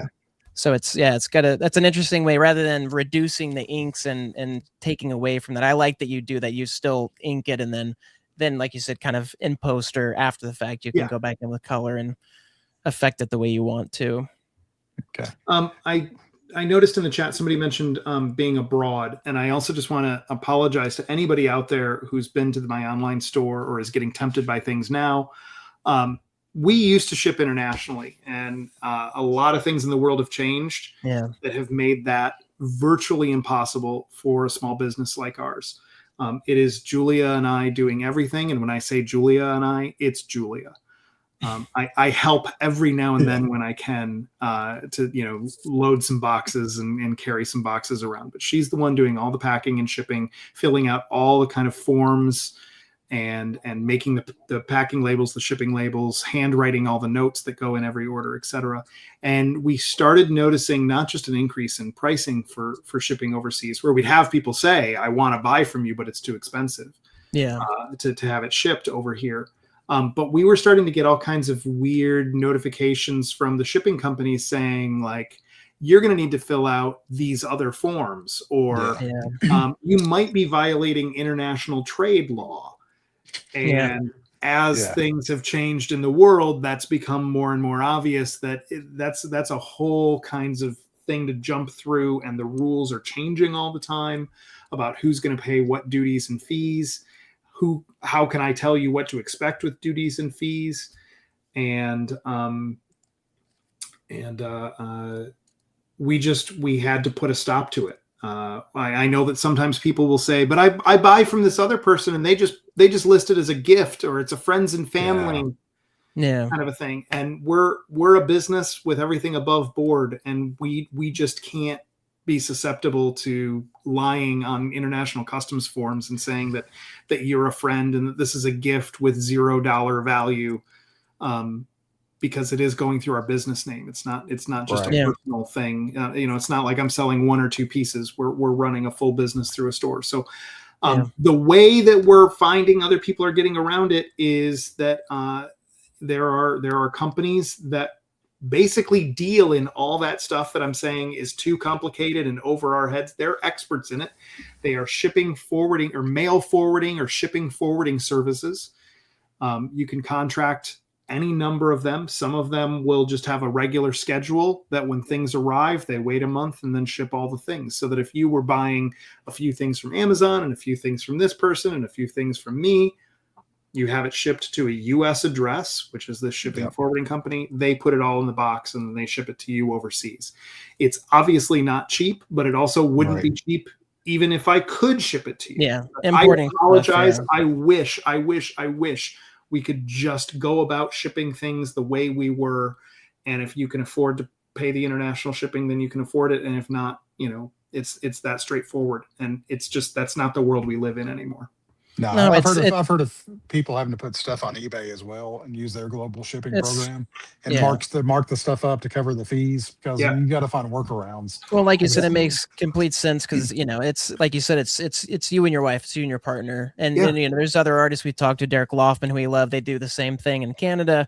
Brett Bean and his wife are doing that with Dork. It's just them shipping out stuff, so it's completely understandable. It's a lot. It's a business, but it's a personal business. It's we had an order come through, and I don't mean to throw any shade at this person who ordered this, because we weren't expecting this, but it was someone in the military, where it's technically a U.S. address, but it's going and like the address was vague, like it was like middle of the Pacific Ocean practically. I mean, it was more specific than that, but it kind of read like somewhere in the Pacific. It's a moving die. And when Julia was working on that label, every time she would start, it would then start asking for all these extra like forms and details and what are the items in the box, and how much does each one of those items weigh, Then she's having to go, and what it meant was that the form kept timing out. And she got to the point where she had generated everything and just put it in like a Word document and was just tabbing back and forth to copy, paste. And even still, it took her an hour to do one label for one order. And technically that was a US address. And she's like, I can't justify the time to be doing that for every international order. It's just not sustainable. It's not feasible. Yeah. No, and to pay somebody to do that, I mean, custom brokers that handle a lot of that paperwork. I mean, you're talking a couple $100 for them to ship one box out. So I mean, it's going to get, I don't blame you all one bit, but hopefully that'll go away in the future, and we'll find ways. Yeah. So, speaking of cover art, so we've touched on a lot of these books that you've illustrated and that you've created yourself, but we also wanted to highlight some of the wonderful cover art, and there's a lot of it out there. We're just going to hit some of the few that we picked. Of course, Cato 84. This one, all the guys from that group were talking about how much they love this cover. And you had talked, you were actually on a stream there with Stan and Jared and Zach, and we watched that. That was really entertaining to hear you talk about this cover. So you did all kind of whenever it comes to creatures, you think, well, David's going to be, this is perfect for him. Usagi Kato. How much fun was it to create this for that new book for Stan's? It was. It was just great to be. I've gotten to do lots of covers for lots of people, but there are some things that you get to be associated with almost like as a legacy artist now, that my name is now associated with that thing. And Usagi Yojimbo is a huge accolade. Stan is a mentor in the sense that he has been, writing, drawing, inking, lettering his own book for, is it 40 years now? 30 plus. It's got to be close to 40. It's around 40. And it's all him. Obviously, they were black and white, and then they started getting colored, and it's a colorist. But for the most part, to find a book where the creator has been going that long and it's pretty much only their fingerprints on the whole thing is, it's the model I try to follow. Yeah. So, being associated with anything related to Usagi and Stan was huge. And then when they did this spin-off, I've been a part of books where I've done cover art, and then they start something new and I'm not. And you almost like the awards. It's hard not to go, did I do something wrong? Maybe they just want something new. They want to make sure it doesn't get stale. Other people deserve a chance to ride the ride. It's somebody else's chance. And so when Jared and Zach were going to be doing Cato, and they came and said, well, we want you to do a variant cover. I was like, oh, okay, good. I get to be on the ride again. I'm still part of the family. Still part of it. Yeah. Yeah. And then I just worried about what do I do? I've done things set in modern times before, but it's not my forte. And they were talking, you've talked to them on this podcast, and anybody who watched that episode, how in deep they went to not just the 80s, but a very specific part of Japan. The research, and the research for the architecture and the interiors of buildings and the fashion and the whatever you're thinking about of the 1980s is probably regional to wherever you grew up or what you saw on TV. And Jared and Zach are doing what was regional to a totally different area. Exactly. So I was incredible. Like, boy, I don't know. And they said, well, could we just be general 80s, some kind of a theme? And I said, well, like playing video games, like playing Pac-Man. And they're like, well, it can't be Pac-Man. And I was like, oh, I could come up with, but I could come up with video game stuff that then would almost be like Easter eggs to Usagi stuff. So yeah, the cabinet that they're playing on has a dragon that I basically copied from one of Stan's issues, which was from Dragon Bellow Conspiracy. And it's the first Usagi cover I ever got to do for Stan was doing the Dragon Bellow Conspiracy arc. And then I also did a Ninja Turtles Usagi crossover comic with him that had a catfish, so you can kind of see some fish motif on the one that's right by Kato's behind there. And there are some other little nods on the cases as they get further back that relate to imagery from Usagi, but those are the two big ones. That's really cool. Yeah, I love stuff like that. Especially if you know, and even if you don't, if you learn it, it just makes it, even more cool. So yeah, because I saw this cover before I saw your appearance with those guys, but to hear you describe some of those Easter eggs, I was like, oh, that just enhances it. That made me go back and look at the cover again. Yeah, there's a sticker on the air duct that's getting covered by the logo too. That's the Usagi, the Usagi, 3-dot. Oh yeah, it's a little Easter egg too, but it got covered up with the logo. But that's fine. That just means it's an Easter egg for the people who get to see the piece on my blog.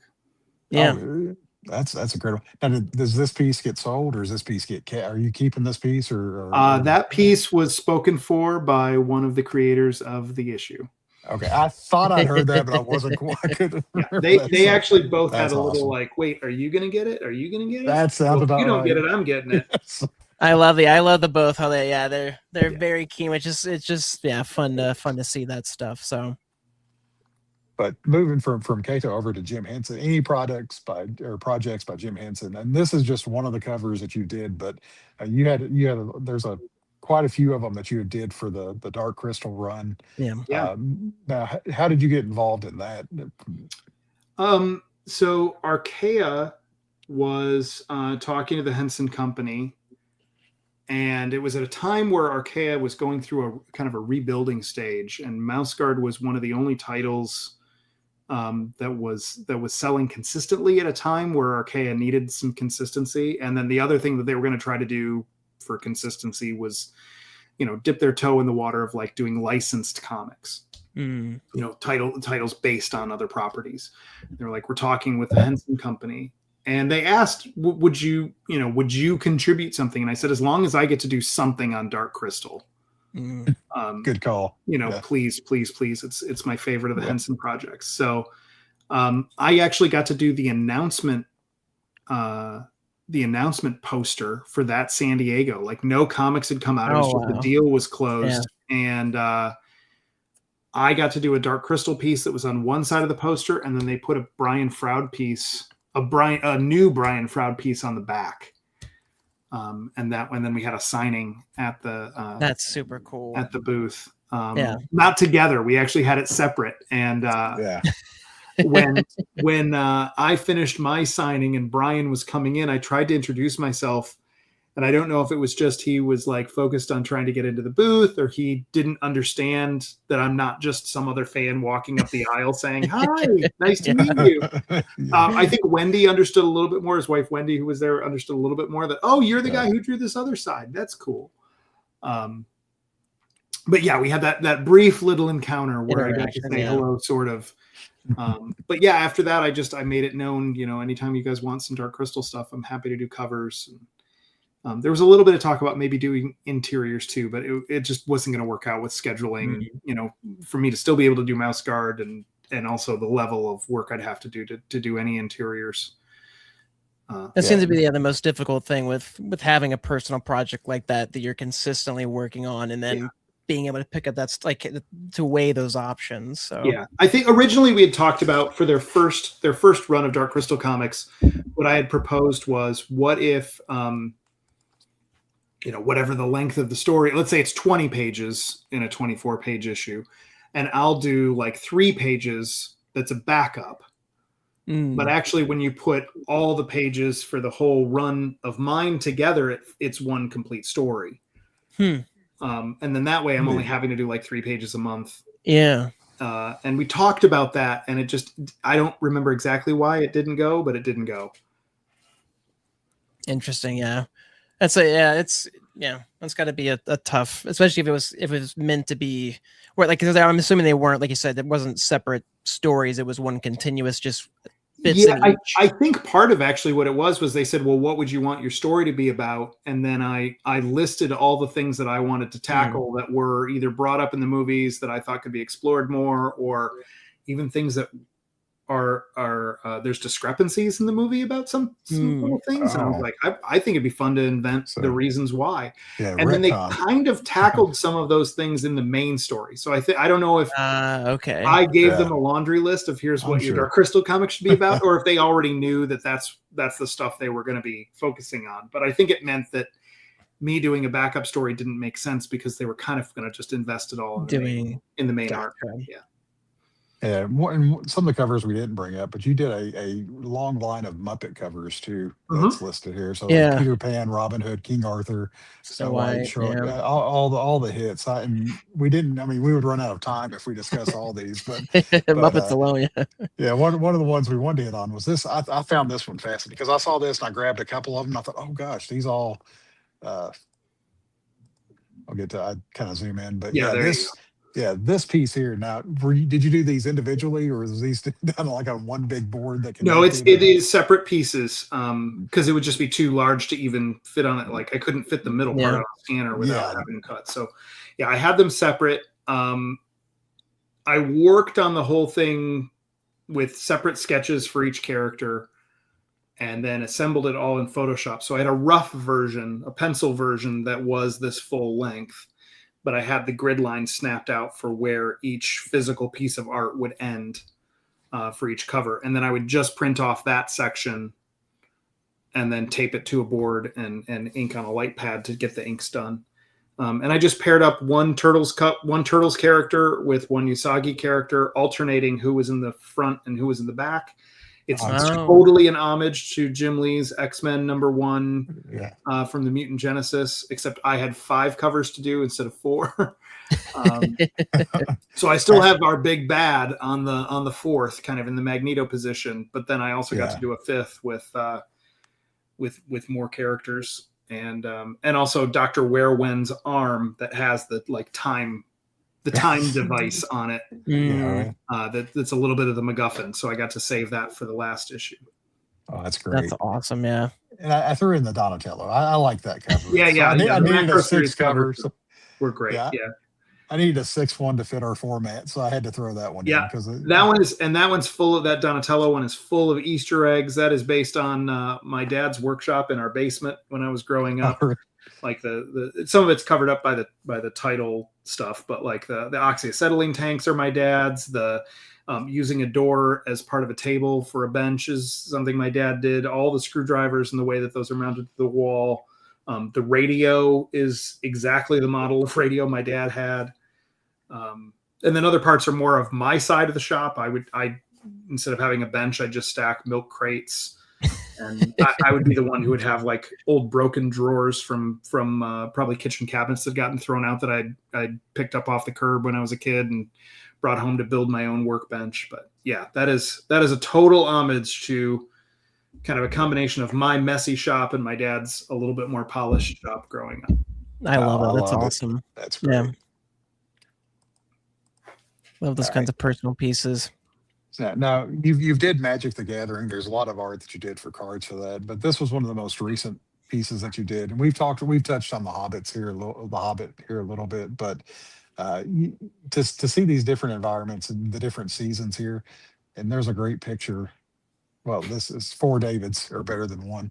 That's all we are here. But how much fun was it to create the Shire there and create that environment? It was fun, but it was also really stressful. And only stressful, I should say, because of the weight that obviously fandom and myself were putting on it. The art director, Aliana Rude, was fantastic to work with. She didn't put pressure on me, and actually the few times where we needed to make changes, she made it as painless and easy as possible. I actually did a huge compliment to her. She's no longer with the company, but even before she left, I just wanted to reach out. It was towards the end of this one. I was just like, just so you know, you're really good to work with, because anytime you request a change, it's not like a demand or here's exactly what has to happen. It's like here's what our overall problem is. Here's what I think should be the fix, but I'm open to any ideas, and it turns it into a conversation, and it turns it into whatever the best solution is going to win. So if I come up with something better than her solution, she's not offended. She's not like, that's not what I told you to do. it was a great working relationship, but it is stressful to have to draw the Shire, to draw Bilbo the front end of Bag End, and they didn't want it referencing the Peter Jackson movies. So that was a struggle of like, how do you make it recognizable but also stay away from this very familiar reference that you probably can't get out of your brain if you wanted to. Oh, 100%. And then I was going to have to draw it over and over. So I had to draw a kind of a master pencil version of the front of Bag End with none of the other props, the things that are in the foreground and the foliage changing and stuff. I just had to draw a straight version with, where the mound of the hill was, the tree branches, and the windows and the beams and everything, and then do overlay sheets where I would draw all the specifics of the fall piece, or all the specifics of and then scan that, put it together, send it off for approval to make sure that they're okay with, how it was coming along. And then ink it 4 separate times. So separately all 4 times. Yeah. Even though they're very similar, they are slightly all different because I inked them all by hand separate. I love that. I mean, it's such a personal, like, it's not a necessary step, but one that just really adds to each piece to make it unique, rather than, taking a shortcut and just copying, pasting, or doing something like that. So, and these are gorgeous. I mean, just like the Hobbit, it's I think you knocked it out of the park. You nailed it, where it's very noticeably the Shire. But what comes to mind are more so the books and illustrations I've seen of other artists who've interpreted the books rather than the movies, even though I love them and hold them dear like most of us do. So I didn't know about these. I don't play Magic, but I just love card art. Because I love art. So I would definitely need to look at, Walter was saying the same, look at to add these to their deck. So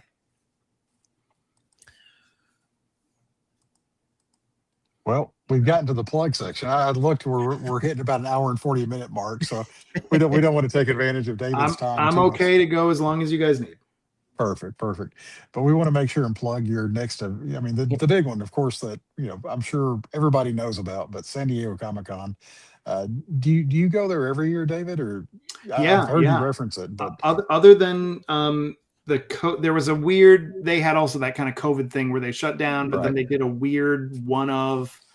I remember that. And it was like Thanksgiving weekend. It really had to do with they were going to lose their deposit on all the things that they had paid for in advance, for the insurance for the building, etc.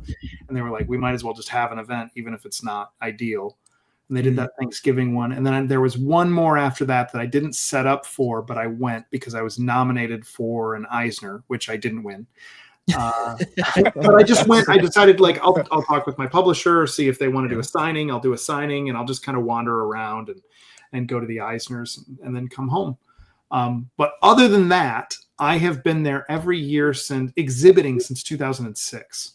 Oh wow! Since the start of Mouse Guard, So you really got to see it grow too. What it's become. I mean, it was already huge. So my first time going was 2005.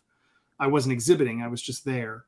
But seeing it change from 2005, where it was still already a force and a huge event, and shutting down all of San Diego. Yeah. But it's just kept its sweep of becoming bigger and grander. Yeah, well, 2005, 2006 is right around the time I thought, that'd be fun to go to. I wonder how hard it is to get a ticket. And then by 2016, I was like, I'm never getting a ticket to San Diego Comic-Con. I was going to say, sorry, go ahead. I was in 2005. The reason I went in 2005 was I was a member of the Hellboy Forum on Comic Book Resources, and it turned out a bunch of people there were going to go and have a meetup. And I didn't know if I could, kind of get my finances together. I was going on a real tight budget. I stayed in a hostel for that visit. It was a tight thing to try to make happen. But I got my ticket in May.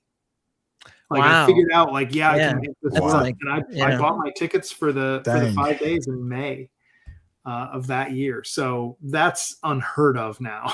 Now it's exactly. Months out in advance. I got lucky enough that my dad, he did it as a graduating gift for high school in 2010.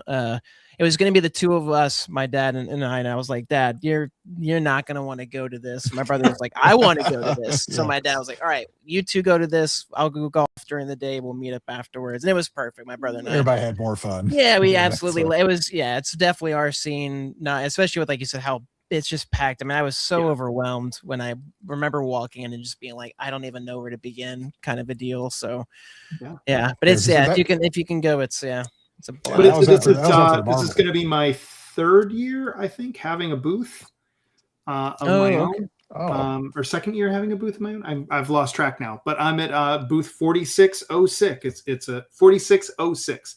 It's a corner booth. It's all me. It's all mouse guard stuff. Julia and I will be there, and actually the real life friend of mine who Kenzie is based on will also be there. He's gonna be my helper. Oh, that's awesome. I love meeting artists such as yourself, but I love meeting the people who help them out, just as much, but like, oh, I've been helping them, for years, or, like you said, if they inspired a character, it's I mean, he and I have known each other since I was 11, and he got to see Mouse Guard before it was Mouse Guard, when it was 1149, when it was a tiger and a fox and a duck and an etc. So there is no part of Mouse Guard that he doesn't have at least a decent answer. Like somebody might be able to stump him on something, but in general, when people come up, the George Lucas of Mouse Guards, what you're saying. When people come up and ask him, like, does this book come first, or does that book come first, or how do these relate? He knows it all. He's a knowledgeable helper. That's really pretty cool. Yeah. So I mean, that's an interesting thing. So you said Kenzie's based on him. Are there any other of the mice that are based upon any other people? Oh yeah, life? There are lots. Yeah, Saxon. Okay. So Saxon is based on some of my worst traits. Quickly getting angry when he's frustrated, leaping before he looks at times with the best of intentions. And whereas Kenzie is the one who kind of grabs him by the shirt collar and yanks him back off the cliff and goes, no, we're not jumping off of that yet. That is very much our relationship. We were in Boy Scouts together. And all the things that I say about Saxon and Kenzie, I think are true of he and I. It's some of Jesse's best qualities that are in Kenzie and some of my worst qualities that are in Saxon.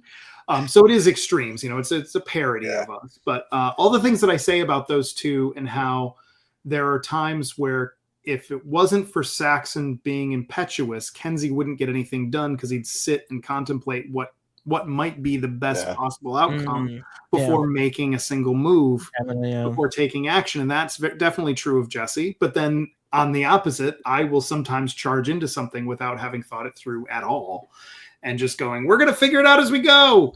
And whoa, let's slow down just a little. And the two of them offset each other. And then Liam, the other character in the main trio from the books, is based on a friend of ours, Emerson, who's just a little younger than us, and we always kind of treated like a little brother. I love hearing those stories like that. Oh yeah, no, I was gonna say it makes it, because I went back to the Spyro comic, because they were the ones who Kenzie was their second favorite, and their first being Saxon. So I loved it even more than of the juxtaposition, how they complement each other in that way. So cool, that's awesome. So if you happen to be at San Diego Comic-Con, make sure to visit booth 4606. 4606. Check it out. And I'll be doing commissions there, and I might be opening a commission list that's deliverable at San Diego. I'm not doing shipping on the commissions. But if you're going to San Diego and you want to guarantee that you can get a commission like the ones we showed earlier, the brush pen pieces, I might be opening a list sometime next week. We'll see. I'm trying to get a new print done in time for San Diego, and the timeline for me to get it done and get it off to the printer is pretty narrow. But if I do that, by the time it's off to the printer between then and San Diego, I can do commissions. So if I can make this all work, we'll try. Say fingers crossed. Yeah. I think the more important question for me and Tyler is, when are you opening up your Heroes 2027 commission? That's what we're worried about. Usually at the most, it's 1 or 2 weeks before an event that I'll open a pre-order list. I'm just joking. Completely understandable. I want to read Jonathan. He's a longtime viewer of the show, but he wanted to make sure and say thank you for coming by. It's a pleasure to listen about your art. So yeah, thank you, Jonathan, for stopping by and hanging with us for a couple hours. Yeah, appreciate all the comments. But if you can't be at San Diego Comic-Con, make sure in September and the fall to go check out David at Baltimore Comic-Con, which is another con that I've never been to, but I've heard great things about. Keep hearing more and more. Yeah, it keeps getting more and more tempting. So it has a bit of a Heroes vibe in that it's got a great guest list. There are a lot of big name pros, super talented artists that have a good space. Like not everybody's jammed into a tiny artist alley. So there's lots of opportunity to get to actually talk with those artists, because it's not New York, it's not San Diego, it's definitely comic focused. Baltimore has a few more of the kind of like voice actor or celebrity actor, but I would say it's less than 10, maybe sometimes even only about 5 celebrities. Very small percentage. Yeah. Like they only do a little bit of that, and it's mostly comic names and then dealers. Comic dealers and publishers, and so it's very creator friendly, like Heroes. You have lots of time to come up to somebody's booth and talk to them, or flip through their artwork, or potentially get a commission or get something signed or whatever, without feeling like there's a line you're holding up. We got to get through it. So that's the best thing about Heroes. So and that's what a lot of people keep telling us about Baltimore. They're like, if you love Heroes, you'll love Baltimore, because they go also similar vibe. I mean, God love Heroes, but it's in South Carolina in June, the end of June, and there are times where it's 100 degrees. And I know we're inside an air conditioned building, but even just walking the block or two to the hotel, or walking to a restaurant or something, you're sweating already. You got a backpack on your back. There's a puddle of sweat. And for me, getting all my stuff from this, back and forth between the hotel and the convention center every day to set up, because there's some stuff I don't leave at the center. Right. It's a lot in sweaty, hot, muggy temperatures, and I'm a Michigan boy. I'm not built for that. Although this summer I'm learning I have to be. Yes. Baltimore is always in the fall on the East Coast, and it's that beautiful, like we're either getting kind of that Indian summer, like it's warm but then cool at night, or it's just getting to that like nicely crisp fall temperature. It's not cold. Baltimore's weather is considerably better than Heroes. That's fair. At least for me. At least for me. We'll have to hit that up one day. Yeah. No, for sure. And this is Tyler puts these together. These are all your social plugs. So, it's just we just like to plug like your socials where you're available. People look at these icons and go, "What the heck are they?" It's just you've got your website, Instagram, Blue Sky. I love that you still have Blogspot. And YouTube as well. I'm not phasing it out, but I am using Patreon. I was just going to say the one that I left out was Patreon. Yeah, it's there in the link tree, but you've got your Patreon. So so I still post everything on the blog. So I do a weekly blog post. That's obviously free on the blog, but also that's a free post on Patreon. I know some people see Patreon and they're like, oh, I'm not going to click that link. I don't want to pay, or I can't add more subscriptions or whatever. I have one free post on Patreon every week. And it's the same one that's on the blog, but I feel like the Patreon version is just a little cleaner because the interface is a little nicer these days to try to edit. Yeah. And then I have other levels, other tiers on Patreon if you're so interested, but no pressure. I always try to make sure that there's something free for everybody on Patreon. I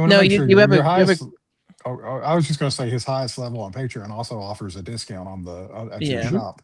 So it's not just you're paying for something, you're also getting something back. What I was going to say, yours are reasonably priced too. Like you've got 3 levels, and like they're reasonably, price like for what you're. And again, the biggest thing for me with Patreon is support, like just being able to know that the money goes directly to supporting you. So even if I don't, there's some that like even if I didn't get something back, it's like okay, I'm still able to give. And you have that kind of built into your levels where it's like, hey, here's the lowest tier if you just want to give something, kind of a deal. So there's a $3 tier, a $5 tier, and a $10 tier. And the $3 tier gets you wallpaper and phone screen every month. It also gets you access to all of the, I do a twice a week, you get pencil archives. You get to see stuff that I've just pulled out of my files and have scanned that are things that a lot of people have never seen before. A lot of it's mouse guard, but there's a lot of other random stuff there too. that are like in process stuff. So 2 of those per week at the $3 level. And then when you go up to the $5 level, you get coloring pages once a month. You get two high-res coloring pages once a month. And if you go up to the $10 tier, you get all the other stuff I've talked about, plus 3 additional coloring pages. So it's five high-res coloring pages per month at the $10 tier, and the discount in the online store. But I don't want to do a hard sell. Like, you do whatever you feel is right. If you just want to go for the free posts once a month, good on you. Or once a week. Yeah, I was gonna say I love that about it too. You know, similar to how some of the Substacks work, because people tried, paid stuff with Substack, but it seems most are kind of going the free route, and it makes sense to kind of go toward Patreon, because that's what I love about it is most generally everyone has that free tier where you can get in. If you start to like it, you go, oh, I'll sub, and again, you can cancel at any time. That's the thing I like about it is it's not like a year-long commitment or something. It's just you're doing it monthly, and if you so choose to stop, you can stop, at any time. So. Yeah.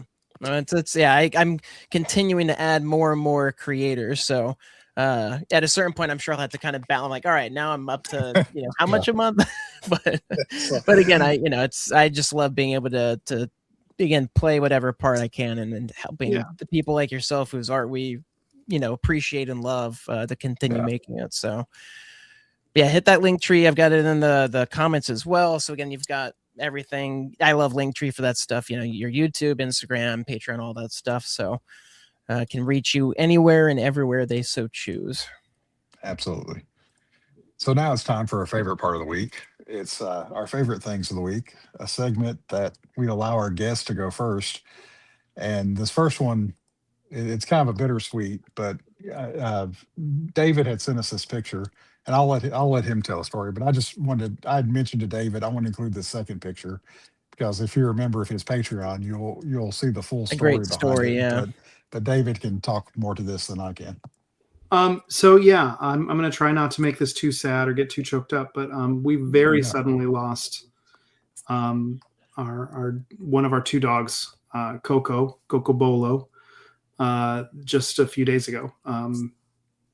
And she had been having some little health issues, but it escalated very quickly on the 5th, and by the 6th, we found out there was no way to fix her, and she was suffering, and so we had to say goodbye. But she is definitely one of my favorite things, and I am really missing her right now. We are discovering how much of a loud presence she was in the house, both verbally, but also just walking around. She had a very loud tail. She liked to thump her tail on things. The photo on the right is she demanded attention and demanded to be a part of our lives. And she did not like the idea that I was leaving the house without her on a day where I was taking my mom to a care facility. She tried to get out the front door with me as I was leaving with my mom, and I said, no, you have to go back in the house. I'll be home soon. And shut the door and went on my way. And as I'm about to my destination, I get a call from my across the street neighbor who said, do you know that your dog's on the roof? And realized I had not closed the bedroom door to that room, and the window was open enough that she was able to finish opening the window and just break through the screen and go right out on the roof. Oh my goodness. And I had a heart attack of trying to drive home. It was in the middle of rush hour traffic too. The neighbor kept calling and going, "Aren't you coming?" And I'm like, I am like 4 miles away and 15 minutes away at least because of this traffic. Luckily everything worked out. I got her back in the house immediately, but huge presence in our lives. She was a rescue, and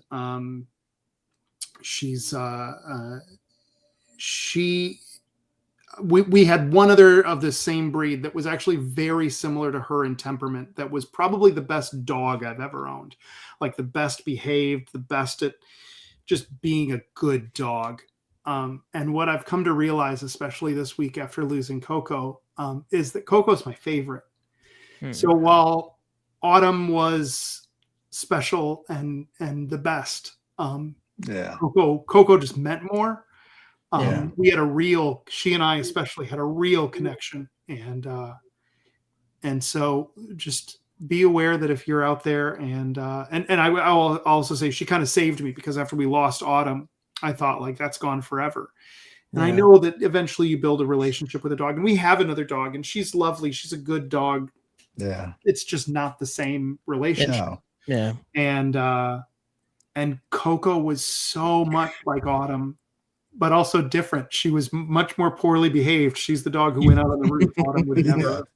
She was a mischief maker. But I loved that about her.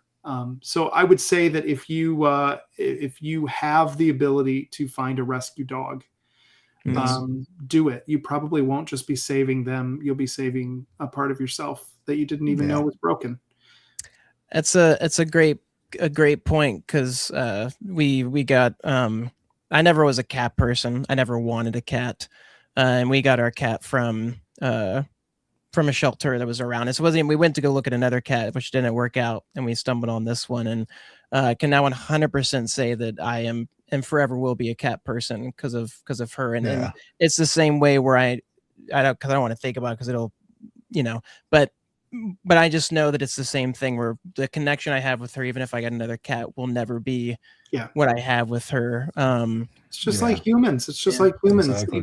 Even if you have a really close friend or a relationship, like a romantic relationship with someone, when that ends and you do eventually have that with someone else, it's different. It's a different relationship, because they're a different person, and the same with them being a different dog or a cat. But and I would say also, like, I don't want to push anybody into getting a cat or a dog. Be ready for the commitment that you're entering into financially. Make sure that you have the time for them, all of those kinds of things. But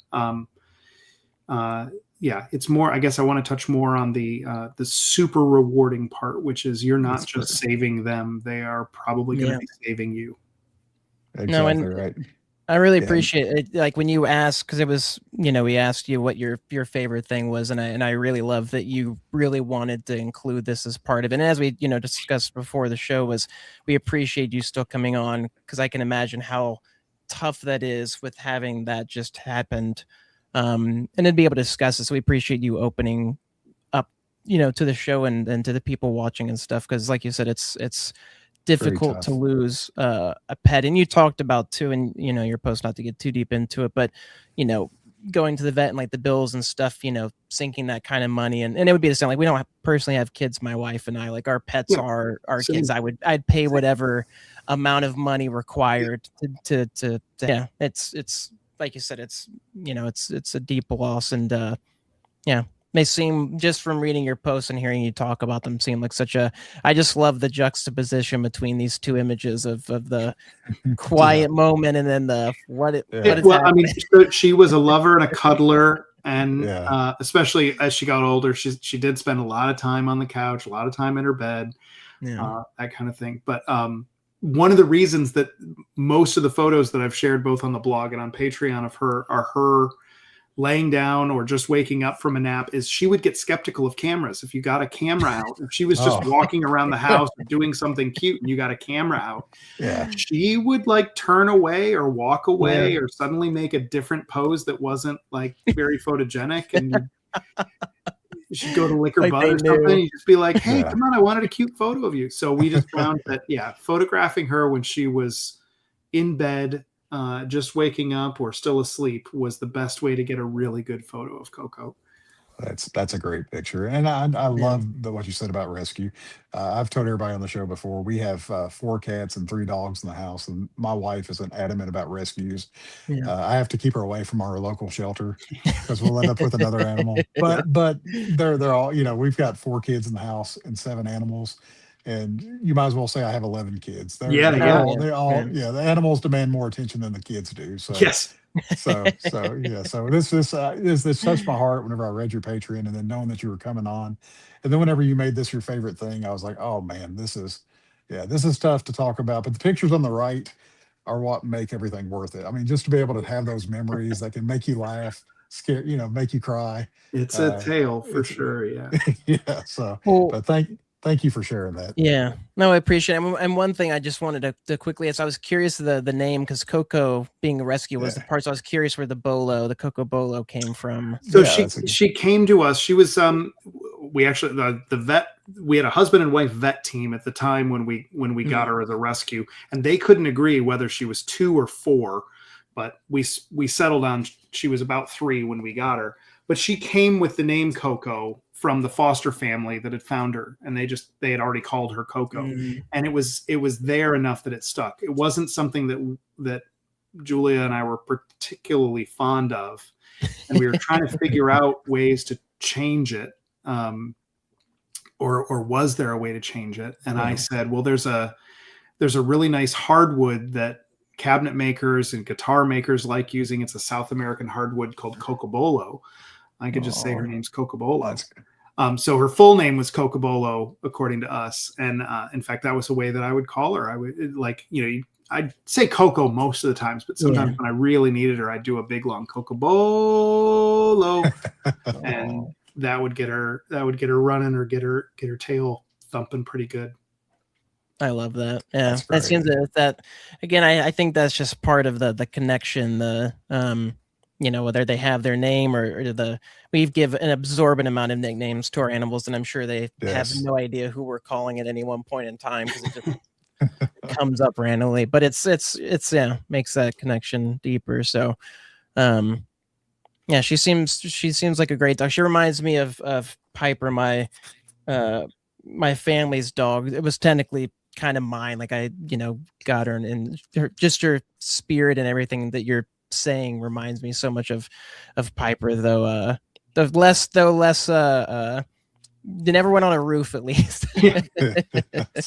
But yeah, we're over the last couple of days we're realizing, I mean, obviously there's an emotional loss, but there are so many little tiny things that are happening, of like the neighbor dogs barking, and us kind of like preparing to have to tell Coco, like, no, it's okay, it's just the neighbor dogs bark, and then realizing there's no sound coming from in our house anymore, or a package getting dropped off on the porch, or just she kind of kept time for us. When it was time to get up, she was the early riser to tell us it was time, that she was ready to eat or go potty. There were a couple points throughout the day where she had scheduled activities, or she wanted to be pet at this time, or whatever. She was a really good way to know that it was time to take a break from working, or it was time to shut down for the night, or whatever. And there's just so many things that are happening in the house now that are being done to complete silence. That's really unnerving, because she was such a huge presence. Yeah. No, definitely my favorite thing. Yeah. We love that. Thank you so much for sharing. But I've got a fun one that's weird. This one. This one I've got questions now. Yes. Yeah. So what is this, David? This is a dish called peas and peanuts.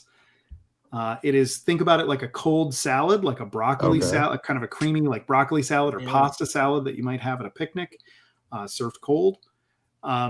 There was a restaurant chain in Flint, Michigan, where I grew up. Not really a chain; they had 2 locations, called Wally's. It was just kind of a family dining place, but they were especially known for their fish and chips. And they had a salad bar. That when you ordered a dinner, you got to go up to the salad bar, and it was a regular salad bar with lettuce and carrots and cucumbers and dressings and all that kind of stuff. But one of the things there was this peas and peanuts concoction. And as a little kid, I got really excited by eating peas and peanuts. And the joke got to be that I would go up to the salad bar after having ordered my fish and chips and come back with just a mound of peas and peanuts. And my dad would say, like, why didn't you get any peas and peanuts while you were up there? Joke. Oh, yeah. And so my grandmother, when I was a little kid, realized how much I liked peas and peanuts. And she figured out, after tasting it, how to kind of replicate it at home. Mm-hmm. And she would always, sometimes we'd have it throughout the year, but she would always make sure it was available on my birthday. So from the time that I was a little kid up through, probably the time I was about to graduate college, my grandmother would make peas and peanuts for me.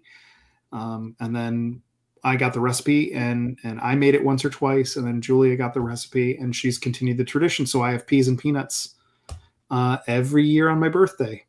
Oh wow, that's awesome. That's how really often cool. do you have them any other time of the year, or is this just a you try to hold off? We tend to only have it on the 4th. I mean, it's not like it's not even that complicated. I had Julia write down.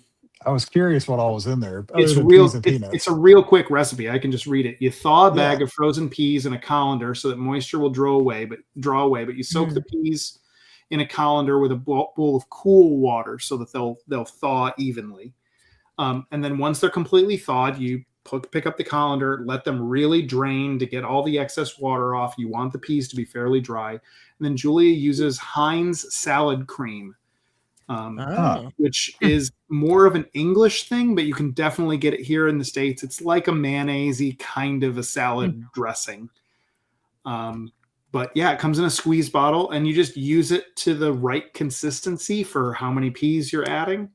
And then we use Spanish peanuts, which are the slightly smaller peanuts with kind of the red skin still on them.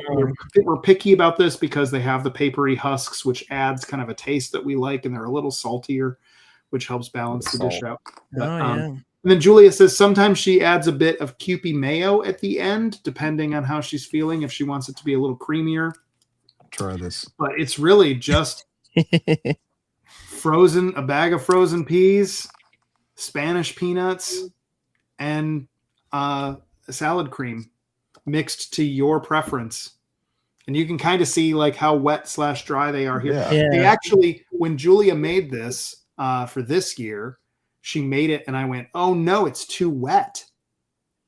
And she went, oh, here. And she squeezed a little bit more of the salad cream in. And I'm like, no, it's too wet. What are you doing? And she's like, the peanuts absorb it. I'm going to put it in the fridge. And like an hour later, the peanuts are going to absorb enough of it. It's going to kind of dry up. And then when it was served for the party, when people were over, she was like, is it okay? Is it the right consistency? I'm like, yeah, that's fine now. I just got nervous. I forgot.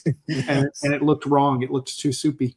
That's funny. That's awesome. Yeah, I love that. I mean, it's some of the most simplistic stuff is the most enjoyable because it's just, especially when it's tied to memories like that. Well, I have a really good friend who absolutely hates peas, and I love peas. So I'm gonna make this the next time we have a get together. I wasn't gonna say anything, but I am one of those people I cannot stand. Really? I'll eat them if they're in fried rice or something like where. But it's just like the mushy and like it's just a personal thing. But I hate it because I'm like, oh, if I don't like not liking things. But I saw this. So I was like, I don't know. I try it because I'm always for trying things. I'm always like, oh, I can't say I wouldn't like it without trying it. So it's gonna taste like peas. Like there's no. It's kind of in the title. I know sometimes with recipes you add an ingredient and it kind of like alchemically changes because of everything else that's in it. Yeah, the salad dressing, the salad cream, and the peanuts do not change the fact that those peas taste like peas. Like peas. Yeah. That's fair.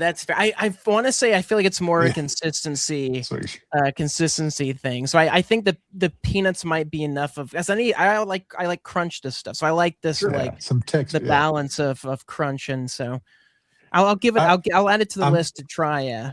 I'm bringing it to Heroes next year, Tyler. You're going to we'll just drop this off at every good because it's got the cream. You got to remember to keep it out of the heat. So no, it'll be okay. All right. Get a lot of people real sick real fast. Real fast. We shared a hotel room together. Me, him, and another. Okay, in the hotel room, it'll be fine. It'll be yeah. In the fridge while you're standing around, waiting around the block to get in. That's not smart. Not a good choice. All right. My favorite thing, this will be really quick. I had a hard time coming up with something this week because it was such a busy week.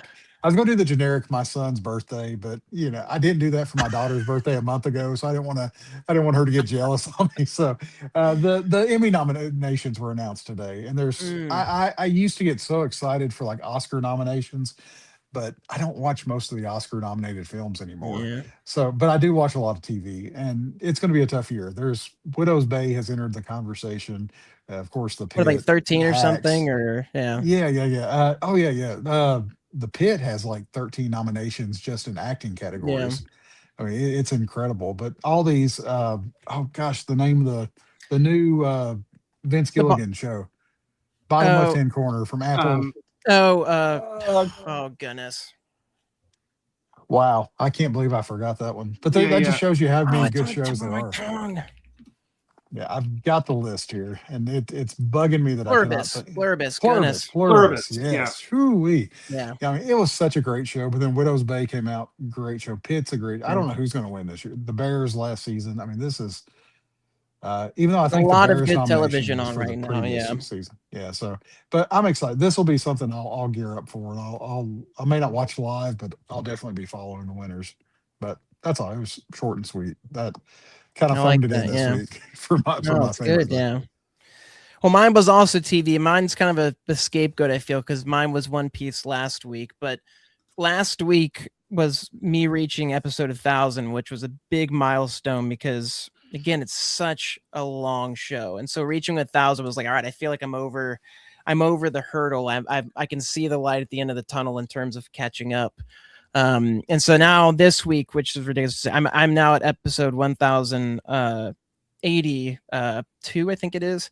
Holy cow. So I've now finished Wano, which it was wild because again, coming into this stuff late, I read one of the comments where somebody was like, man, 4 years and it's finally done. And I was like, man, I watched this in like a few months or like two months or something or whatever. Wano was like one of the biggest arcs so far. And so it didn't feel I was like, oh, interesting. I didn't feel like I hadn't invested as much time. Some people waited, a week to watch this stuff, but it was still really great. I really loved Wano. I think it's my second favorite arc next to Dressrosa. But it was like fulfilling to like finalize it. And again, just a really great story. I just love that 1,000 episodes later, I'm still just excited. Like I'll get to that. It does such a great job of like introducing a new area and new characters and building it up and getting to the final, and it just feels so fulfilling. And I love the story with this one, and not wanting to get like too much into with spoilers and stuff, but David, have you watched any One Piece? I haven't. Involved? No. Yeah. I used to watch a lot of anime in the 90s when it was a lot harder to get. Not as so easy.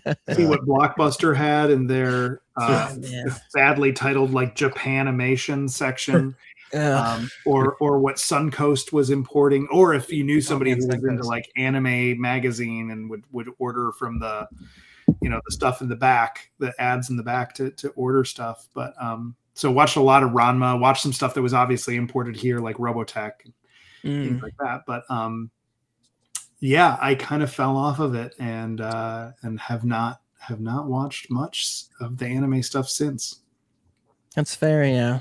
It was interesting because it never really attached to me as a kid. I would watch a few scattered episodes of Dragon Ball Z, and it was funny because at the time I thought it was silly and over the top, which I don't know why I wouldn't have loved that because I love silly and over the top. But I was more for like slapstick humor. I loved the cartoon. Western cartoons and Nickelodeon and Cartoon Network. I mean, that was just such a big area, a big time for that kind of stuff. So I got into anime late in college. I had a roommate who thankfully was like, I'm going to introduce you in Samurai Champloo and Cowboy Bebop and like the big ones. And I was like, man, this is all amazing. I want, more of this and stuff. And so One Piece has always been on the list, and it took the live action coming out where I was finally like, you know what, it's going to be like, you just got to dive in. And that's what everyone says. And I was so glad I did, because you can look at the numbers and it's a lot, but it's like,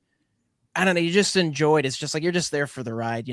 I am counting numbers now, but at a certain point I was just like, all right, I'm just, whatever arc I liked more so viewing it like whatever arc I'm on currently. So I'll be sad actually catching them because I'll have the problem that everybody else does where then I will have to watch it weekly, and then I'll be like, oh my gosh, I waited a week for a recap. Like, are you serious? So but I look forward to that. I look forward, especially, it's gone on for so long, and I'm sure it's closer now to its end now than ever, or more than ever. So it'll be fun to at least be there. If I wasn't there at the beginning, I could at least be there now and kind of, you know, be in the conversation and stuff. We got on the Breaking Bad train late. It was the end of the last season. Or somewhere in the middle of the last season is when we started watching it from the beginning, not knowing very much about it, and watching it streaming. And it basically meant that by the time we caught up, it was the last 2 episodes were set to air. So we only had to wait like a little bit of time in between for the penultimate and then the last episode. But when Better Call Saul came out, we had to do the week to week, and it felt like such a slog because we had this adrenaline rush version. But I have done rewatches of both of those, and it's nice. I think it's nice both ways. It was nice to have to pace myself on Better Call Saul, but it was definitely nice going back when it's on a streaming and you can just kind of catch everything all at once and make little connections that you didn't when you had a week to forget about something. So you're gonna catch up to the One Piece thing. You're gonna go week to week, and then it's gonna at some point there's gonna be a time where you're gonna go, okay, I can go back and rewatch all the stuff that I've been watching spread out and watch it compacted. All in one sitting. No, that's true. That's a good new revelations for it. Yeah, kind of like I'm doing now. No, it's like you said, it's a different experience. It's such an interesting thing to think about, especially with something with as much content as this has, and an anime, as most, especially with one so long running, has that issue again of recaps and stretching things out and stuff like that. So it makes it easier consuming it at this quicker pace, but also again, it's that time investment. Again, if I had watched this over 4 years, there'd be a different investment than watching it. So it'll be interested to see. I'm excited for it just as much as I am sad, because then I'll be like, man, like I'll get to that last one and play it and be like, that's it. Like that, now next episode. But I know that there's still I believe a good chunk to be told, to be written, both manga and with the episode. So I know at least it won't be like, all right, now, like you said, I don't like the Breaking Bad where I'm like, I'm at the end. It's like, oh, I'm here, I've caught up, but there's still more to come. So no, I look forward to it. Yeah. Julia gets frustrated when we discover a new show and she finds out that it comes out weekly instead of dropping all at once. And I'm like, I get that that's frustrating, but I ultimately think it's probably better for us as humans. And one reason right off the bat is because this stuff isn't disposable. Like we need to not think of it as just like pulling another Kleenex out of the box. Like just, I'll take another. Yeah. Like it took a lot of people a lot of time to make that one episode. Let's savor it for a week. Let's make it last. Let's have to think about it for a couple months.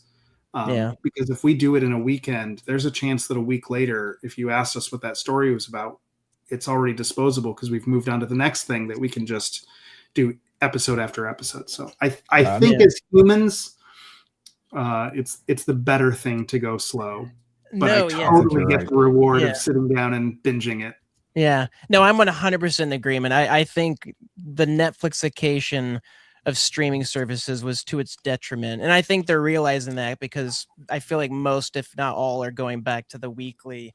Because like you said, it's just, it gives you that time to, and it's, especially with the shows that are coming out now of Widow's Bay or things that, really make you think, like Pluribus, where you need that week. And again, it's the discussion, it's the community that comes together. That's what the biggest thing is being able to go, oh, I can, because again, I don't look up anything One Piece. I don't interact with stuff because it's like I know there's still spoilers. So I look forward to being able to go, oh, I can actually like join conversations and see how other people felt and get the reactions. Because like I've been missing that. I've been secluded and just because of my own choice, and I don't want to be spoiled. But I definitely look forward to being able to be like, all right, well, what do we think is going to happen next, kind of video? Because like I said, it just adds to the experience. So yeah. No, exactly. Yeah. I'm big into the X-Men 97 series that Disney's been doing. I think it's fantastic. Yeah. And I actually wasn't a fan of the X-Men cartoon from the 90s because at the time I felt like the artwork just didn't live up to what it should, because I was watching anime at the time and going, I know what quality animation is, and this isn't it. And at the time, I was also having a hard time with how they were condensing story or changing timeline stuff from the comics. There were the quote unquote inaccuracies. But the new stuff that they've been doing now that it's it's so good, and it's so good at actually like recombining parts of the timeline so that it still thematically all feels right and is written well instead of just kind of put together to go fast. But in terms of like the watch, they do the three episodes at the beginning and then start going week to week. And then the week. And there's a channel, a YouTube channel that I like watching, New Rock Stars, that are really good about doing breakdowns of movies or trailers or shows, showing you the Easter eggs, things that you might have missed. I'll look that up. Doing analysis. I like it because it's that kind of a website, of a video series has the chance to become a really toxic, gross place. And it is absolutely not that. It's a really good place that I'm in agreement with and alignment with, and feel like their analysis of story is actual analysis instead of griping. I really love you pointing that out. But the gripe that I do have with them is their thumbnails are horribly spoilerific. And I believe that they have some kind of a deal with some of the studios so that they actually get to watch these things early and then get their breakdowns already done so that they post like the day of or the day after. There's no buffer. So if I don't watch that new episode, like this happened with the first season, if I don't watch that new episode of X-Men 97 within the first day or so, I'm going to have something major spoiled for me by just opening YouTube and seeing their thumbnail. That's my biggest issue with because the internet and the way that it exists that's why I'm more and more disliking dropping everything at once. Cause like you said, if you don't consume it immediately, everyone's got like, there's no way to avoid it. Like I feel like I do a pretty good job. My wife, it's like the Twitter accounts she follows are just spoiler positive. Just like immediately she'll know everything, which she doesn't mind, but I lose that I just like spoilers, so it's unfortunate when that happens. Where especially if it's something you like, where I'm like, all right, well, I need to avoid this now. But I don't want to go back to the other point of I definitely want to check out New Rock Stars, because that's one thing that I dislike about most review things or breakdowns, or it's just there's a lot more negativity or like things that you dislike. Right. And then it's not to say that like you can't, critique or look at something, but it's less, I want more of that gray area where it's like, you can critique it, but still find enjoyment in things. Or it might not be perfect, but to be able to. I feel like when they do critiques, especially the main guy, the main host, Eric Voss, he studied screenwriting. And so when he's coming at something, he's coming at it from more of a just broad screenwriting or 3-act structure kind of a point of view. Was this a way to get the main point across instead of just going what they should have done, or in comics it's like this and what would have been cool. There's none of that. It really is like and academic's the wrong word, because it's not over your head pretentious. It's just it's a structural complaint that is about facts rather than emotion. I like that. No, that's a great way, I feel like, to be able to do that in order to find common ground or where things people can agree on might be better with certain things, rather than, like you said, just going fully into, well, this is, let's get into it. It's like, oh no, okay, well, here we go. It's just an hour long of somebody. Yeah, you're right. Their thumbnails are very small. I was going through their thumbnails are horrible. Right. I mean, granted, right? You guys know you got to get those clicks. You got to get people watching. Boy, it's frustrating when they spoil something.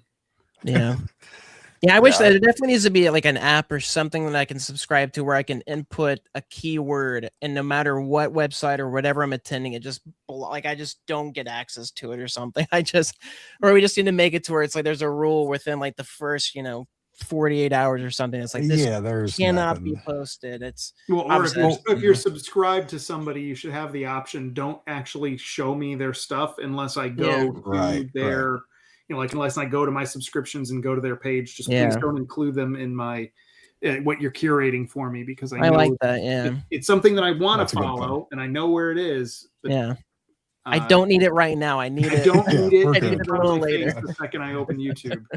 That's exactly right. Lots of the same. Whenever watching like Lost, Walking Dead, Stranger Things, I couldn't open Entertainment Weekly the next day if you didn't get to watch it live.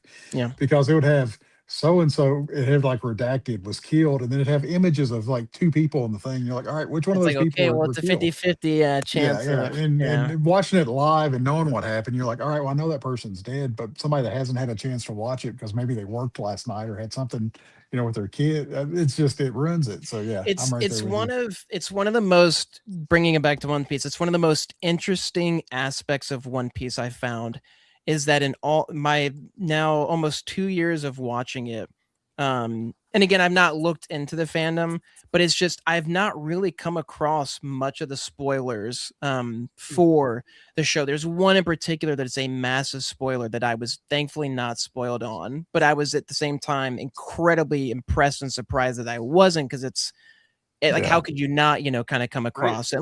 And there's been things like, there were scenes from this arc that I have seen a few times with clips or images, and I just kind of accepted it, knowing that, unfortunately. But again, for 100 plus episodes, being able to not be spoiled and stuff is just I just be curious, what about this makes it different than every other thing that I've consumed media wise? Because it's like everything else I feel like is the opposite, where it's like no matter what it is, it's like it's there, it's on the front page of whatever. So sounds like there's just so much of it, nobody has the time to spoil it. that's right.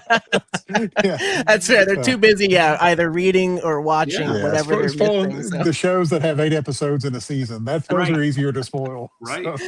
Yeah, no, that's a good point. Yeah, too much. Right. Well, that's a good one, Tyler. That's a good one. And I just have one small honorary one. This is more my wife. So she's grown her garden area back on our porch. She's growing chilies and strawberries and tomatoes and pineapple and all kinds of random stuff. But she's collected upwards of 15 caterpillars, 10 or so of which are in a carapace and getting ready to turn into butterflies. So it's wild. They're just all lined up along, that's really cool. The bricks here or the different plants and stuff. And so she's been out there like, I got to document this, and taking pictures and saving ones that need saving. There was one caterpillar that was like almost drowning that she was thankfully able to take and then move elsewhere. So that's cool. It's been really, really cool to see her take care of this area. So we'll say one thing, Tyler. You need to take the picture from down below looking up, because we've already established. No, this is the way we humans look at things. This is okay. Right. I look down, exactly. I do. I think I'm gonna try my best to start doing that. Like take both, just to see the different experience of the upward shot versus the downward shot. Yeah. So even just getting low, just getting set your phone on the ground so. Yeah, and take the shot. You don't even have to angle it up like you're coming from underneath. Just true. Yeah, just get down to that height and snap some photos. You'll see some cool stuff. Yeah, absolutely. All right. Well, we're getting pretty close. One thing we do, David, for any guests that we've had on that have become good buddies, we always try to highlight the next 2 cons that are coming up and which of our good buddies are going to be there. So IC3 in Jacksonville is going to be this weekend. It's an independent con. Good buddy Jamie Jones is going to be there, along with an artist bullpen is going to be there with a few guests or artists as well. So make sure you go check them out if you're in the area. A lot of artists that you may not be familiar with, but they're have great work. I've seen the previews and promos for this con. So if you're in that area, they're doing a great job. Yeah, go check it out. And the other one, kind of on the other scale of it, you have your independent con, then you have the most massive con out there.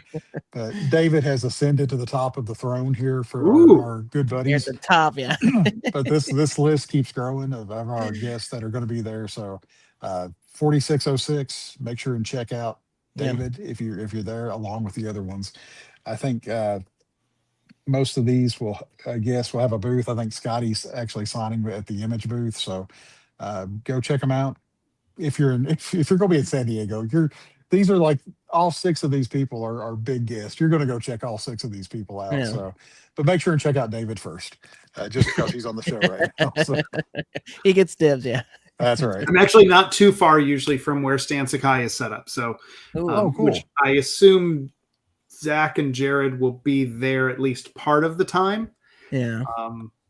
I'm assuming so, because they're talking about Stan released his San Diego Comic-Con exclusives last night, and Jared was talking about doodling on them if you're coming to so I'm assuming they're all going to be together. So, well, I know one of them is a split image that so Jared did half of and Stan did the other half of. So I assume Jared's going to be there for some kind of a signing, but maybe you have to go to where Jared's sitting to get that doodle or that signature.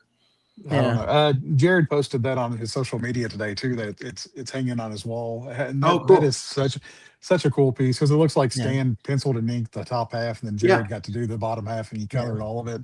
So that's such an impressive piece. So it's a gorgeous piece. Yeah. All right, previews our next 2 guests that are coming up. Josh Lewis, who's another Heroes. He was in Indie Island at Heroes. He'll be on the show on July 22nd. He has a commission list open on the Scotty Young Appreciation Group that we've got, I think, 10 to 12 different people that have commission spots. I'll be sending out messages by Friday of this week of where to send the PayPal to, straight to Josh. Remember, all money from this commission goes straight to Josh, and he'll be on, hopefully on July 22nd, showing some of those pieces.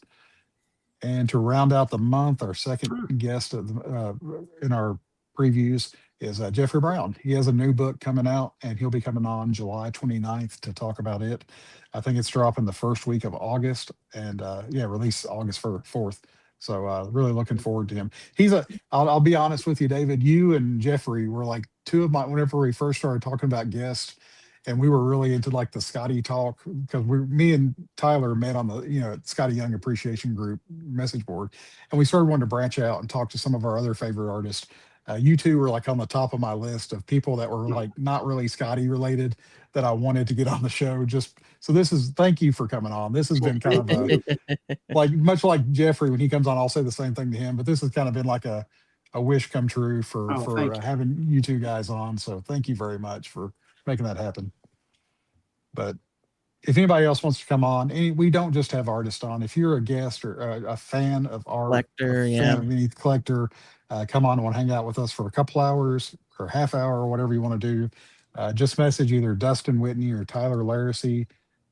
You can find us on all the socials for Good Buddy Comics. You can message us there.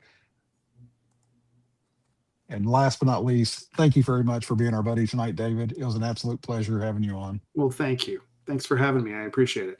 No, seriously, always appreciate our guest time, and again with how hectic past weekend, we appreciate you still coming on and giving us your time. So, and if there's anything else that we didn't plug, is there anything you'd like to plug or call out? Or no, I think we covered it all. Yeah, good.